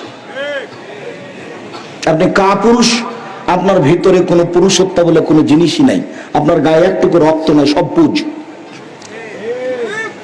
এটা ব্যক্তিত্ব থাকতে হবে, পুরুষত্ব থাকতে হবে, ক্ষমতা থাকতে হবে। স্ত্রীর সাথে মিলতে পারে, তার নাম পুরুষত্ব নয়। যে কোনো স্ত্রীর অন্যায় দেখলে গাও জ্বলে উঠে, তার নাম পুরুষ। কেন আপনার এরকম হবে? জরুরি প্রয়োজন ছাড়া আপনার স্ত্রী বাড়ি ত্যাগ করতে পারবে না, তার নাম আপনি পুরুষ। মনে রাখবেন, এই 5টা জিনিস আপনার জন্য, আর 4টে জিনিস আপনার স্ত্রীর জন্য। মহান আল্লাহ বলেন, এই ছেলে, এখানে আমি তাফসীর করব আর আপনি বাদাম খাবেন, এইটা আমাকে দেখাবেন না। আমার অনেক পথ আছে, তবু আমি ধৈর্য ধারণ করে আছি আপনার জন্যই। আমি ঢাকা থেকে রাজশাহী গেছি, রাজশাহী থেকে বাগেরহাট গেছি, বাগেরহাট থেকে বরিশাল গেছি, বরিশাল থেকে আপনার এখানে এসে আমি কথা বলছি। দয়া করে আপনি আমাকে কোনো প্রয়োজন দেখায়েন না। পেশাব পায়খানার প্রয়োজন হলে আপনি কিছুক্ষণ অপেক্ষা করুন। আর মুফাসসির তাফসীর করছে আর আপনি বাদাম খাবেন আর উঠবেন আর গল্প করবেন আর চা খেয়ে আসবেন, এরকম ঢং দয়া করে আমাকে দেখাবেন না। আপনি একটু ধৈর্যের পরিচয় দিবেন। মনে করেন না যে ধৈর্য ঘোড়ার ডিম। ধৈর্য মানুষই ধরতে পারে, মানুষকে ধৈর্য ধারণ করতে হবে। বক্তৃতার জগৎ মানে কেশা কাহিনী, বক্তৃতার জগৎ মানে বাদাম খাওয়া, বক্তৃতার জগৎ মানে এইসব লেখার কাহিনী। যার কারণে মানুষের স্বভাব এরকম হয়ে গেছে। আমি কথা বলছি, আপনি চায়ের দোকানে চা খাচ্ছেন কি করে? এখনই চা খেতে হবে? চা খাওয়ার সময় এখনই আপনার জন্য হলো? আজকে জিলাপি কিনতে হবে, আজকে হাট বাজার করতে হবে? এরকম মেলা বসে কি করবেন? পরকাল সবার যাবে, বিচারের মাঠ খুব কঠিন। সম্মানিত দিনী ভাই বোন, মহান আল্লাহ বলেন, ফাসাল্লি লিরাব্বিক, মুহাম্মদ আপনি আল্লাহকে সন্তুষ্ট করার জন্য সালাত আদায় করুন। মহান আল্লাহ বলেন ওয়াকিমুস সালাত লিযিকরি, মুহাম্মদ আপনি আমাকে ডাকার জন্য সালাত আদায় করুন। মহান আল্লাহ বলেন হাফিজু আলাস সালাওয়াত ওয়াস সালাতুল উস্তা, পৃথিবীর মানুষ তোমরা 5 ওয়াক্ত সালাত আদায় করো, বিশেষভাবে আসরের সালাত।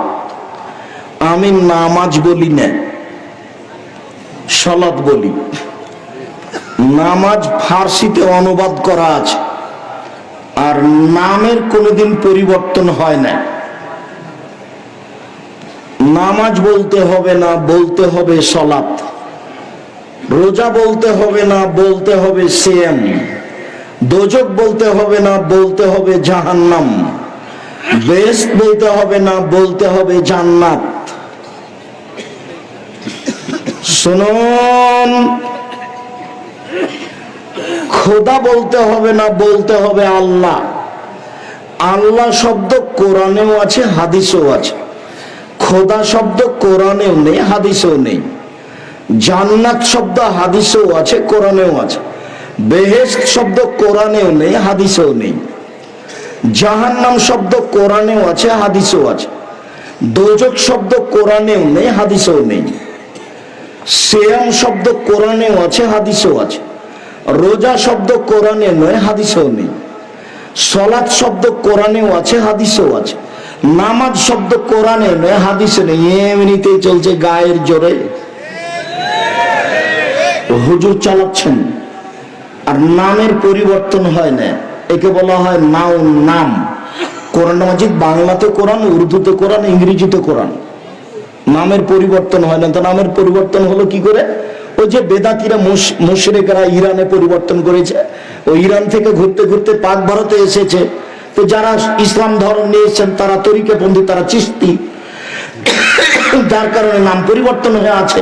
আর এদেশে রাজত্ব চলেছে তরিকাপন্থীদের। যারা মোগল, তারা ফার্সি ভাষার লোক ছিল, 750 বছর তাদের ক্ষমতা চলেছে। তারা চলে গেলে এদেশে ক্ষমতা থেকে ইংরেজদের 190 বছর, তারা চলে গেলে এদেশে ক্ষমতা প্রয়োগ করেছে পাকিস্তান থেকে এসে শিয়া মিস্টার জিন্না শিয়া, মিস্টার লিয়াকত আলী শিয়া, নবাব সিরাজউদ্দৌলা শিয়া। যার কারণে এদেশে শিয়াদের প্রভাব আছে। সবার কাছে তো বিকৃত ধর্ম, আপনি ঠিক পাবেন কোথায়? লেখক বই লিখেছে কি করলে কি হয়, কি করলে ছাই হয়, কিছুই হয় না। কোথায় কোথায় বইয়ের হাত লাগালে বউ বলে তালাক হয়ে যায়। এটা হলো বই, বই লেখা।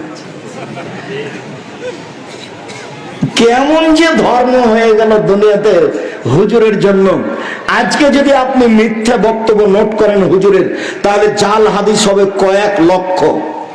আগে থেকে জাল হাদিস বানানো আছে প্রায় 3 লক্ষ। আপনি যে একটা হাদিস মুখস্থ করেছিলেন, উতলুল ইলম ওয়ালাউ কানা বিসিন, শিক্ষার যদি চীন যেতে হয় তবু যাও, এটা রাসূলের কথা না, এটা মিথ্যা কথা। হুব্বুল ওয়াতান মিনাল ঈমান, দেশকে ভালোবাসা ঈমানের অঙ্গ, এটা রাসূলের কথা না, এটা মিথ্যা কথা। আদম আলাইহিস সালাম ভারত থেকে হজ করতে গেছেন 60,000 বার, তাহলে 60,000 বছর বয়স। না হলে 60,000 বছর 60,000 বার হজ করবেন কি করে? এটা সব অহেতুক কথা। সম্মানিত দিনী ভাই বোন, আল্লাহ তাআলা সালাত আদায় করার জন্য আদেশ করেন। ওযু করে সালাত আদায় করতে হয়। পানি নেই, তায়াম্মুম করে সালাত আদায় করতে হবে। মাটি নেই, বিনা ওযুতে বিনা তায়াম্মুমে সালাত আদায় করতে হবে। কিবলার দিকে মুখ করে সালাত আদায় করতে হয়। কিবলা বোঝা যায় না, কিবলা ছাড়াই সালাত আদায় করতে হবে। দাঁড়িয়ে সালাত আদায় করতে হয়, দাঁড়িয়ে থাকা যায় না। বসে থেকে সালাত আদায় করতে হবে, বসে থাকা যায় না। শুয়ে থেকে সালাত আদায় করতে হবে। শত্রুরা তাড়া দিয়েছে, দৌড়িয়ে চলে যাচ্ছেন, এই দৌড়ানো অবস্থাতে সালাত আদায় করতে হবে।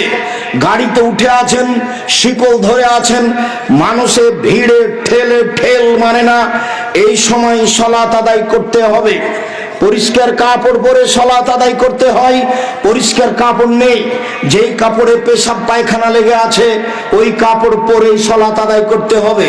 পরিষ্কার অপরিষ্কার কোনো কাপড়ই নেই, কারণবশত আপনি উলঙ্গ হয়ে আছেন, এই উলঙ্গ অবস্থাতে নামাজ পড়তে হবে, পড়তেই হবে।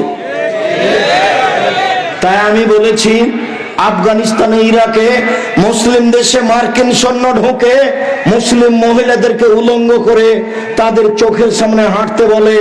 এই সময়ে যদি সালাতের টাইম হয়ে যায় তাহলে উলঙ্গ অবস্থাতে এই মহিলাকে সালাত আদায় করতে হবে, করতেই হবে। পৃথিবীতে এমন কোন পরিস্থিতি নেই যে পরিস্থিতিতে সালাত আদায় করতে হবে না। মানুষের জীবনে সবচেয়ে গুরুত্বপূর্ণ কাজ হলো সালাত আদায় করা। মানুষের জীবনে এর চেয়ে কোনো গুরুত্বপূর্ণ কাজ পৃথিবীতে নেই। বিরল ভিন্ন ধরনের ইবাদত হলো সালাত। সালাত এমন একটা ইবাদত যার উপরে নির্ভর করে অন্যান্য ইবাদত। সালাত এমন একটা ইবাদত যার উপরে নির্ভর করে অন্যান্য ইবাদত। আব্দুর রাজ্জাক সাহেব বলেছেন যে ইবাদতের সবচেয়ে দামি ইবাদত সিয়াম। আব্দুর রাজ্জাক সাহেব বলেছেন সিয়াম, রোজা থাকলে আল্লাহ খুব বেশি সন্তুষ্ট হন, সবচেয়ে দামি ইবাদত। এই কথা ঠিক, তবে যদি সালাত না থাকে তাহলে সিয়ামকে এভাবে কেটে দিবেন, এটা বাতিল। ইবাদতের জগতে সবচেয়ে শক্তিশালী পাওয়ারফুল ইবাদত হলো দান। দানের চেয়ে শক্তিশালী ক্ষমতাধর ইবাদত পৃথিবীতে নেই। আপনি যদি দান করেন তাহলে আল্লাহর রাগ মিটে যাবে, আল্লাহ আপনাকে জাহান্নামে দিবেন সিদ্ধান্ত নিয়ে আছেন। আপনি 500 টাকা দান করলেন, তখন আল্লাহ বলছেন আচ্ছা আচ্ছা ঠিক আছে, যা যাও জান্নাতে যাও। নরম হয়ে গেছে দানের ক্ষমতা। আপনার মায়ের কবরে শাস্তি হচ্ছে, আপনি 5000 টাকা দান করলেন, কবরের শাস্তি বন্ধ। আমি বলিনি, এই কথা মুহাম্মদ সাল্লাল্লাহু আলাইহি ওয়াসাল্লাম বলেছেন। রাসূল সাল্লাল্লাহু আলাইহি সাল্লাম বলেন, পানি যেমন আগুনকে নিভাতে পারে, দান তেমন পাপকে নিভাতে পারে। বিচারের মাঠে যারা দান করবে তারা দানের ছায়া তলে থাকবে। যতক্ষণ পর্যন্ত বিচার চলবে ততক্ষণ পর্যন্ত দানের ছায়া তলে থাকবে। আমি অনুবাদক মুহাম্মদ সাল্লাল্লাহু আলাইহি ওয়াসাল্লাম এভাবে বলেছেন। পৃথিবীতে সবচেয়ে শক্তিশালী ক্ষমতাধর ইবাদত হলো দান। এর পরেও যদি সালাত না থাকে তাহলে আল্লাহ দানের মতো ইবাদতকে কেটে দিবেন। এক ফোঁটা চোখের পানি আল্লাহর কাছে সবচেয়ে প্রিয়। এক ফোঁটা চোখের পানি আল্লাহর ভয়ে আল্লাহর কাছে যত প্রিয়, কোন ইবাদত আল্লাহর কাছে তত প্রিয় নয়। রাসূল সাল্লাল্লাহু আলাইহি সাল্লাম বলেন, লা ইয়ালিজার রাজুলুন নারা বাকা মিন খাশিয়াতিল্লাহ হাত্তা ইয়ালিজাল লাবানু ফি দারে। গাভীর বাট ওলান থেকে চাপ দিয়ে দুধ বের করে ভিতরে ঢোকানো যায় না যেমন, আল্লাহর ভয়ে কাঁদে যে সে জাহান্নামে যাবে না তেমন। গাভীর বাট ওলান থেকে দুধ বের করে ভিতরে ঢোকানো যায় না যেমন, আল্লাহর ভয়ে কাঁদে যে সে জাহান্নামে যাবে না তেমন। আল্লাহর ভয়ে এক ফোঁটা চোখের পানি আল্লাহর কাছে অনেক অনেক অনেক প্রিয়, বিনিময়ে জান্নাত। কিন্তু সালাত যদি না থাকে তাহলে ইবাদতকে আল্লাহ কেটে দিবেন, ইবাদত টিকবে না, কোনো ইবাদতই টিকবে না। সালাত এমন একটা ইবাদত যার উপর নির্ভর করে অন্যান্য ইবাদত। অতএব সালাত আদায় করতেই হবে যে কোনো মূল্যে। সম্মানিত দিনী ভাই বোন, যারা সালাত আদায় করে না তারা কেমন? যারা সালাত আদায় করে না তারা কাফের। রাসূল সাল্লাল্লাহু আলাইহি সাল্লাম বলেন, মান তারাকা সালাত মুতাআম্মিদান ফাকাদ কাফারা। কেউ যদি ইচ্ছাকৃত সালাত ছেড়ে দেয় তাহলে সে কাফের হয়ে গেল। রাসূল সাল্লাল্লাহু আলাইহি সাল্লাম বলেন, বাইনাল আবদু ওয়া বাইনাল কুফরি তারকুস সালাত। মুসলমান এবং কাফেরের মধ্যে পার্থক্য হচ্ছে সালাত ছেড়ে দেওয়া। আসহাব মুহাম্মাদিন সাল্লাল্লাহু আলাইহি সাল্লাম লা ইয়ারা তারকু কুফরুন গায়রা সালাত। নবীর সাহাবীগণ সালাত ছাড়া অন্য কোন ইবাদত ছেড়ে দিলে কাফের মনে করতেন না। কেউ যদি সিয়াম রোজা না রাখতো তাহলে সাহাবীগণ বলতেন বড় পাপী, তবে কাফের বলতেন না। কেউ যদি যাকাত না দিত সাহাবীগণ বলতেন বড় পাপী, তবে কাফের বলতেন না। কেউ যদি সালাত আদায় না করত তাহলে সাহাবীগণ বলতেন এরা কাফের। রাসূল সাল্লাল্লাহু আলাইহি সাল্লাম বলেন, উমিরতু নুকাতিলান নাস হাত্তা ইয়াকুলু লা ইলাহা ইল্লাল্লাহ ওয়া ইকিমুস সালাহ। আমাকে আদেশ করা হয়েছে যে আমি লা ইলাহা ইল্লাল্লাহ বলতে বাধ্য করব এবং সালাত আদায় করতে বাধ্য করব, পিটিয়ে মারবো না হয় মরবো। আমাকে আদেশ করা হয়েছে পিটিয়ে আমি সালাত আদায় করাবো। এই হাদিসের ভিত্তিতে ইমাম আহমদ বিন হাম্বল বলেন, কেউ যদি সালাত আদায় না করে তাহলে তাকে হত্যা করতে হবে। এই হাদিসের ভিত্তিতে ইমাম আবু হানিফা রাহিমাহুল্লাহ বলেন, কেউ যদি সালাত আদায় না করে, অলসতা করে, তাকে জেলখানায় বন্দি করে পিটিয়ে সালাত আদায় করাতে হবে। এই হাদিসের ভিত্তিতে আরবি বিদ্বানগণ বলেন, স্বামী নামাজ পড়ে স্ত্রী পড়ে না, স্ত্রী পড়ে স্বামী পড়ে না, তাহলে বিবাহ কেটে গেছে। চেয়ারম্যান লাগে না, মেম্বার লাগে না, খাতা কলম লাগে না, বিবাহ এমনিতেই গেছে। তারা আরো বলেছেন, নামাজ পড়ে না এমন কোন ব্যক্তি মারা গেলে তার কবর মুসলমানের কবরস্থানে হবে না, ওকে ফেলে দিতে হবে শ্মশান ঘাটে। এই কথা আরবি বিদ্বানগণ এখন বলছেন। তাহলে সালাত আদায় না করলে মানুষের অবস্থা কি হয় তা আমাদের কাছে স্পষ্ট। পরের সংক্ষিপ্ত কথা, সালাত আদায় করে কিন্তু রাসূলের পদ্ধতিতে করে না, তাহলে কি হবে? মহান আল্লাহ বলেন, ফাওয়াইলুল লিল মুসাল্লিন, যারা সালাতে অমনোযোগী, ঠিকঠাক করে সালাত আদায় করে না, ওরা ওয়াইল নামক জাহান্নামে যাবে। সালাত আদায় করার পরেও জাহান্নামে যাবে। রাসূল সাল্লাল্লাহু আলাইহি ওয়াসাল্লাম বলেন, আসওয়া সারিক মা ইয়াসরিকু মিন সালাতিহি, সবচেয়ে খারাপ চোর যেই সালাত চুরি করে। সাহাবীগণ বলেন, বুঝতে পারলাম না মানুষ সালাত কিভাবে চুরি করে। রাসূল সাল্লাল্লাহু আলাইহি ওয়াসাল্লাম বললেন, মানে ইতিমরকু হলো সুজুদাহা, যে ব্যক্তি রুকু সিজদা ঠিকমতো আদায় করে না, সে হলো সালাত চোর। আব্দুল্লাহ ইবনে শাকিক রাদিয়াল্লাহু তাআলা আনহু বলেন, হুযায়ফা রাদিয়াল্লাহু তাআলা আনহু একটা লোককে দেখলেন রুকু সিজদা ঠিকমতো করলো না, রুকুতে গেছে উঠে গেছে, রুকুতে গেছে উঠে গেছে, সিজদাতে গেছে লাফ দিয়ে উঠে গেছে। এই আপনার ইমামের মতো খালি গেল আর আসলো, গেল আর আসলো, আপনার ইমাম যেমন করে। তো হুযায়ফা রাদিয়াল্লাহু তাআলা আনহু বললেন, মাশাআল্লাহ, এই লোকটা সালাত আদায় করেনি, এই লোকটার সালাত হয়নি। আরো বললেন, লোকটা যদি মারা যায় তাহলে মুসলমান অবস্থায় মারা যাবে না, অথচ সালাত আদায় করেছে। একটা লোক মসজিদে ঢুকে সালাত আদায় করে আল্লাহ রাসূলকে সালাম দিল, তখন আল্লাহ রাসূল বলেন, সাল্লে ফাইনাকালাম তুসাল্লে, তুমি সালাত আদায় করো, তুমি করনি। লোকটি আবার সালাত আদায় করে আল্লাহ রাসূলকে সালাম দিল, আল্লাহ রাসূল বলেন, সাল্লি ফাইনাকালাম তুসাল্লি, তুমি সালাত আদায় করো, তুমি সালাত আদায় করনি। লোকটি আবার সালাত আদায় করে আল্লাহ রাসূলকে সালাম দিল, তখন আল্লাহ রাসূল বলেন, সাল্লি ফাইনাকালাম তুসাল্লি, তুমি সালাত আদায় করো, তুমি সালাত আদায় করনি। তখন লোকটি বলছে, আল্লিমনি কাইফা উসাল্লি, কিভাবে সালাত আদায় করতে আপনি বলে দেন, এর চেয়ে আমি ভালো করে সালাত আদায় করতে পারবো না। ঘটনা হলো এই যে আল্লাহর নবী তাকে বললেন না, হ্যাঁ সালাত আদায় করেছো তবে খুব একটা ভালো হয়নি, এই কথা বলেননি। বললেন যে তুমি সালাত আদায় করনি, অথচ লোকটা কয়বার সালাত আদায় করেছে? তিনবার। আর আপনি বলছেন অত নিয়ম কানুন বাদ দেন তো, নিচে বাঁধুক হাত আর উপরে বাঁধুক হাত, দেখেন যে নামাজটা পড়ছে কিনা। সরাসরি বুখারী মুসলিমের হাদিসের বিরোধী এই কথা। বল হিসাব, সালাত একজনের নিয়মে পড়তে হবে যার নাম মুহাম্মদ সাল্লাল্লাহু আলাইহি সাল্লাম, তাছাড়া আপনার সালাত হবে না, এই কথাই চূড়ান্ত। সম্মানিত দিনী ভাই বোন, সালাত 3 ভাগে বিভক্ত। ওযু হচ্ছে 1 ভাগ, রুকু হচ্ছে 1 ভাগ, সিজদা হচ্ছে 1 ভাগ। এই 3 ভাগের যে কোনো একটা ভালো না হলে 3 ভাগের 1 ভাগ নেকি কাটা যাবে।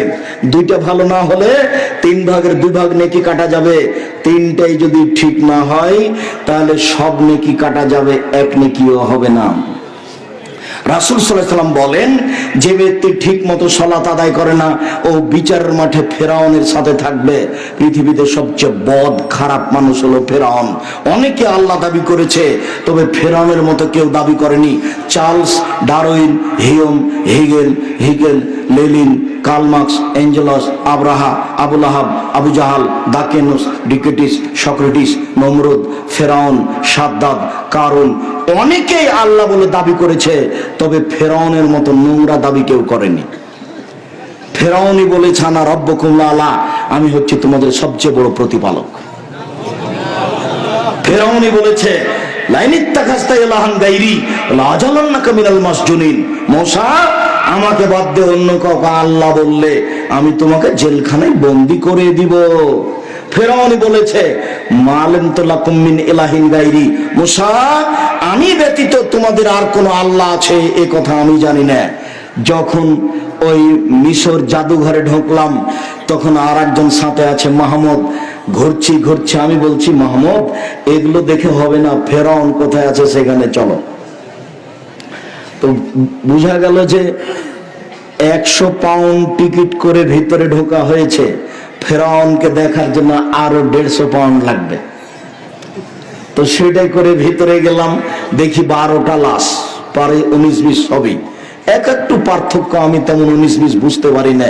সবাই খালি বলছে যে হাজাল ফেরাউন আল আসলি, এই হচ্ছে ফেরাউন আসলি, হাজা ফারা আল আসলি, এ হচ্ছে আসল ফেরাউন। একটু পার্থক্য বোঝা যায়। মাথার নিচটা মনে হচ্ছে চুল এখনো আছে, সাদা চুলের মতো মনে হচ্ছে, আর হাতগুলি কুষ্ঠ হওয়া, রোগ হওয়া, ধবল কুষ্ঠ হওয়ার মতো মনে হচ্ছে। বাকিগুলি কালো হয়ে আছে, 12টা লাশ আছে মমি করা, পার্থক্য তেমন বোঝা যায় না, সবই পড়ায় 19-20। এ হচ্ছে ফেরাউন, সবচেয়ে বদ মানুষ ফেরাউন। আমি সালাত আদায় করলাম ঠিক মতো করলাম না, তার জন্য ফেরাউনের সাথে থাকতে হবে, এর চেয়ে দুঃখজনক কি হতে পারে? সম্মানিত দিনী ভাই বোন, রাসূলের পদ্ধতিতে সালাত আদায় করতে হবে, এ কথাই ঠিক। আল্লাহ রাসূল বলেন সাল্লু কামা রাআইতুমুনি উসাল্লি, পৃথিবীর মানুষ আমি যেভাবে সালাত আদায় করছি সেভাবে সালাত আদায় করো। একটু আল্লাহু আকবার বলে সালাত আরম্ভ করবেন। আল্লাহু আকবার বলার পূর্বে পেশাব পায়খানার কাজ থাকলে সেরে আসেন। পেশাব পায়খানাতে বসার সময়তে বলবেন আল্লাহুম্মা ইন্নী আউযু বিকা মিনাল খুবুসি ওয়াল খাবায়েস। উঠার সময়তে বলবেন গোফরানাকা একবার। পানি খরচ করবেন পবিত্রতা অর্জনের জন্য। আগে ঢেল টিস্যু পেপার, পরে পানি, এ কথা মিথ্যে। মাগুরা, রাজবাড়ি, মাগুরা, শরীয়তপুর, মাদারীপুর, গোপালগঞ্জ, ফরিদপুর টয়লেটে ঢুকলে দেখি 1 গামলা টিস্যু।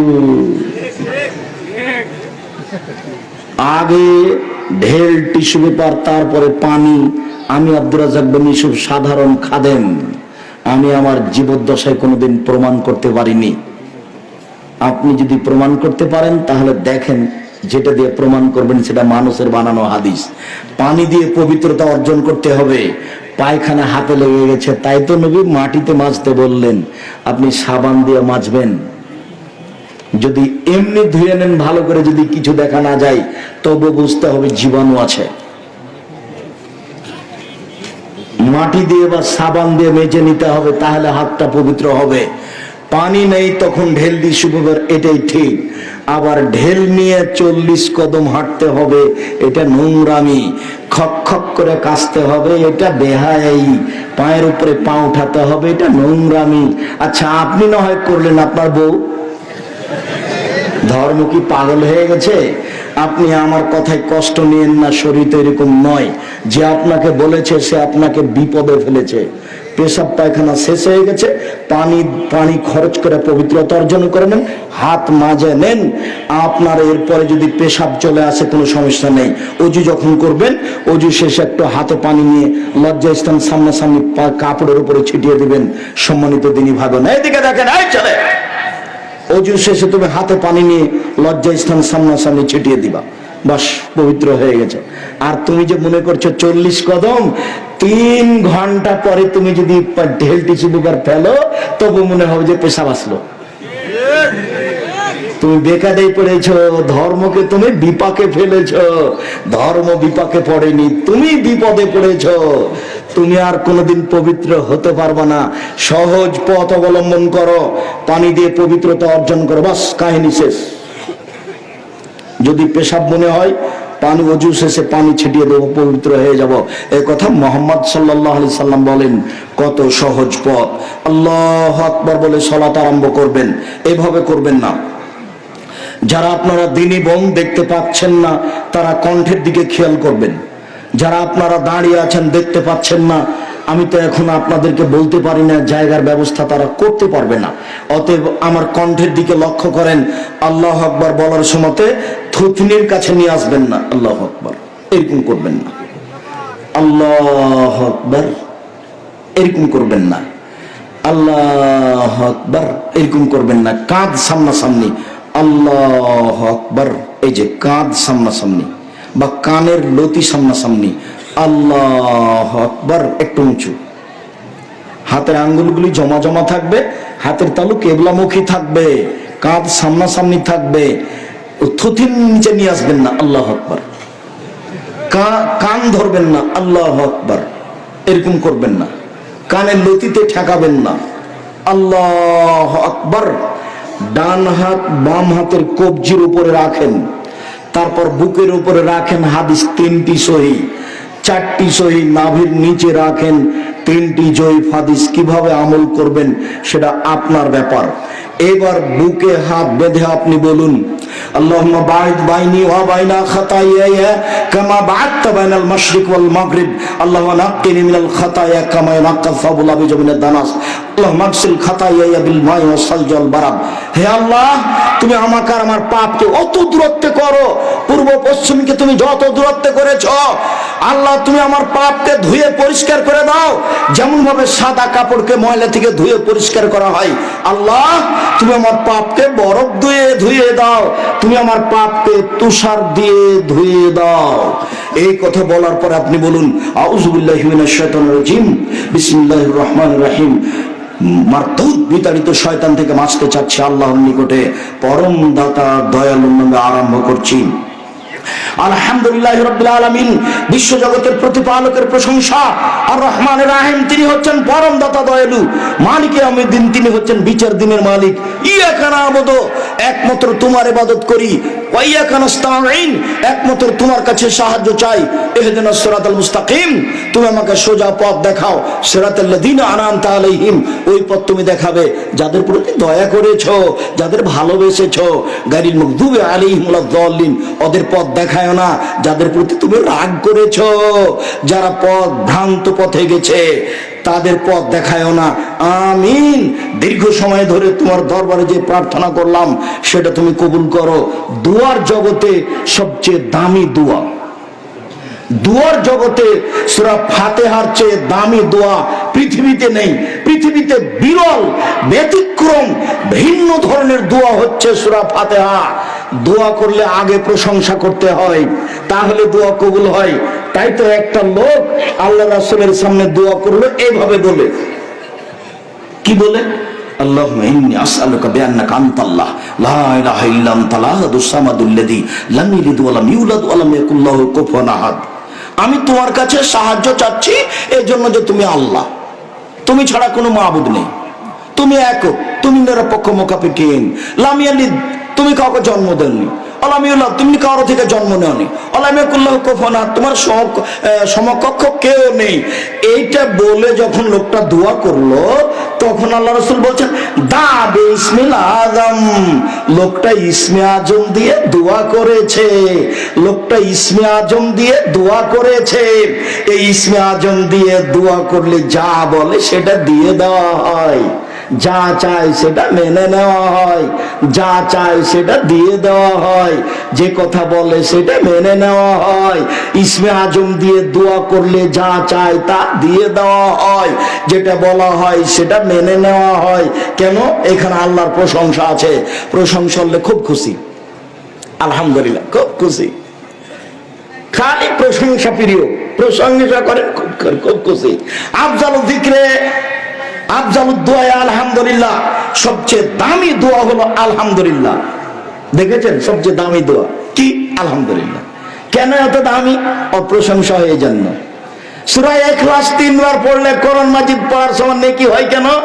ওখানে সূরা ইখলাসে হজের কথা নেই, সূরা ইখলাসে সালাতের কথা নেই, সূরা ইখলাসে চুরির বিধান নেই, সূরা ইখলাসে অন্য কোনো বিধান নেই। কুল আল্লাহু আহাদ এই সূরাতে শুধুমাত্র আল্লাহর একাত্মতা বর্ণনা করা হয়েছে, ওতে উনি খুশি। তাই খুশি হয়ে কি ঘোষণা করে দিয়েছেন? পৃথিবীর মানুষ, তোমরা যদি সূরা ইখলাস পড়ো তাহলে 3 বার পড়ো, তাহলে একবার কোরআন মাজিদ পড়ার সমান নেকি হবে। আয়াতুল কুরসি কেন? আয়াতুল কুরসিতে আল্লাহর ক্ষমতা বলা আছে, সেই জন্য ক্ষমতা বললে খুব খুশি হয়ে যায়। তাই তো আমি শুরু করলাম, সমস্ত প্রশংসা তোমার, আর রহমান রাহিম, পরম দাতা দয়ালু তুমি, মালিক ইয়াউমিদ্দিন, বিচার দিনের মালিক তুমি। এখনো নিজের জন্য কিছু বলিনি। ইয়াকা নাবুদু, একমাত্র তোমারই ইবাদত করি। ওয়া ইয়াকা নাস্তাইন, একমাত্র তোমার নিকটে সাহায্য চাই। তুমি আমার একটা কথা শোনো, তুমি আমার একটা কথা শোনো, তুমি আমার একটা কথা শোনো।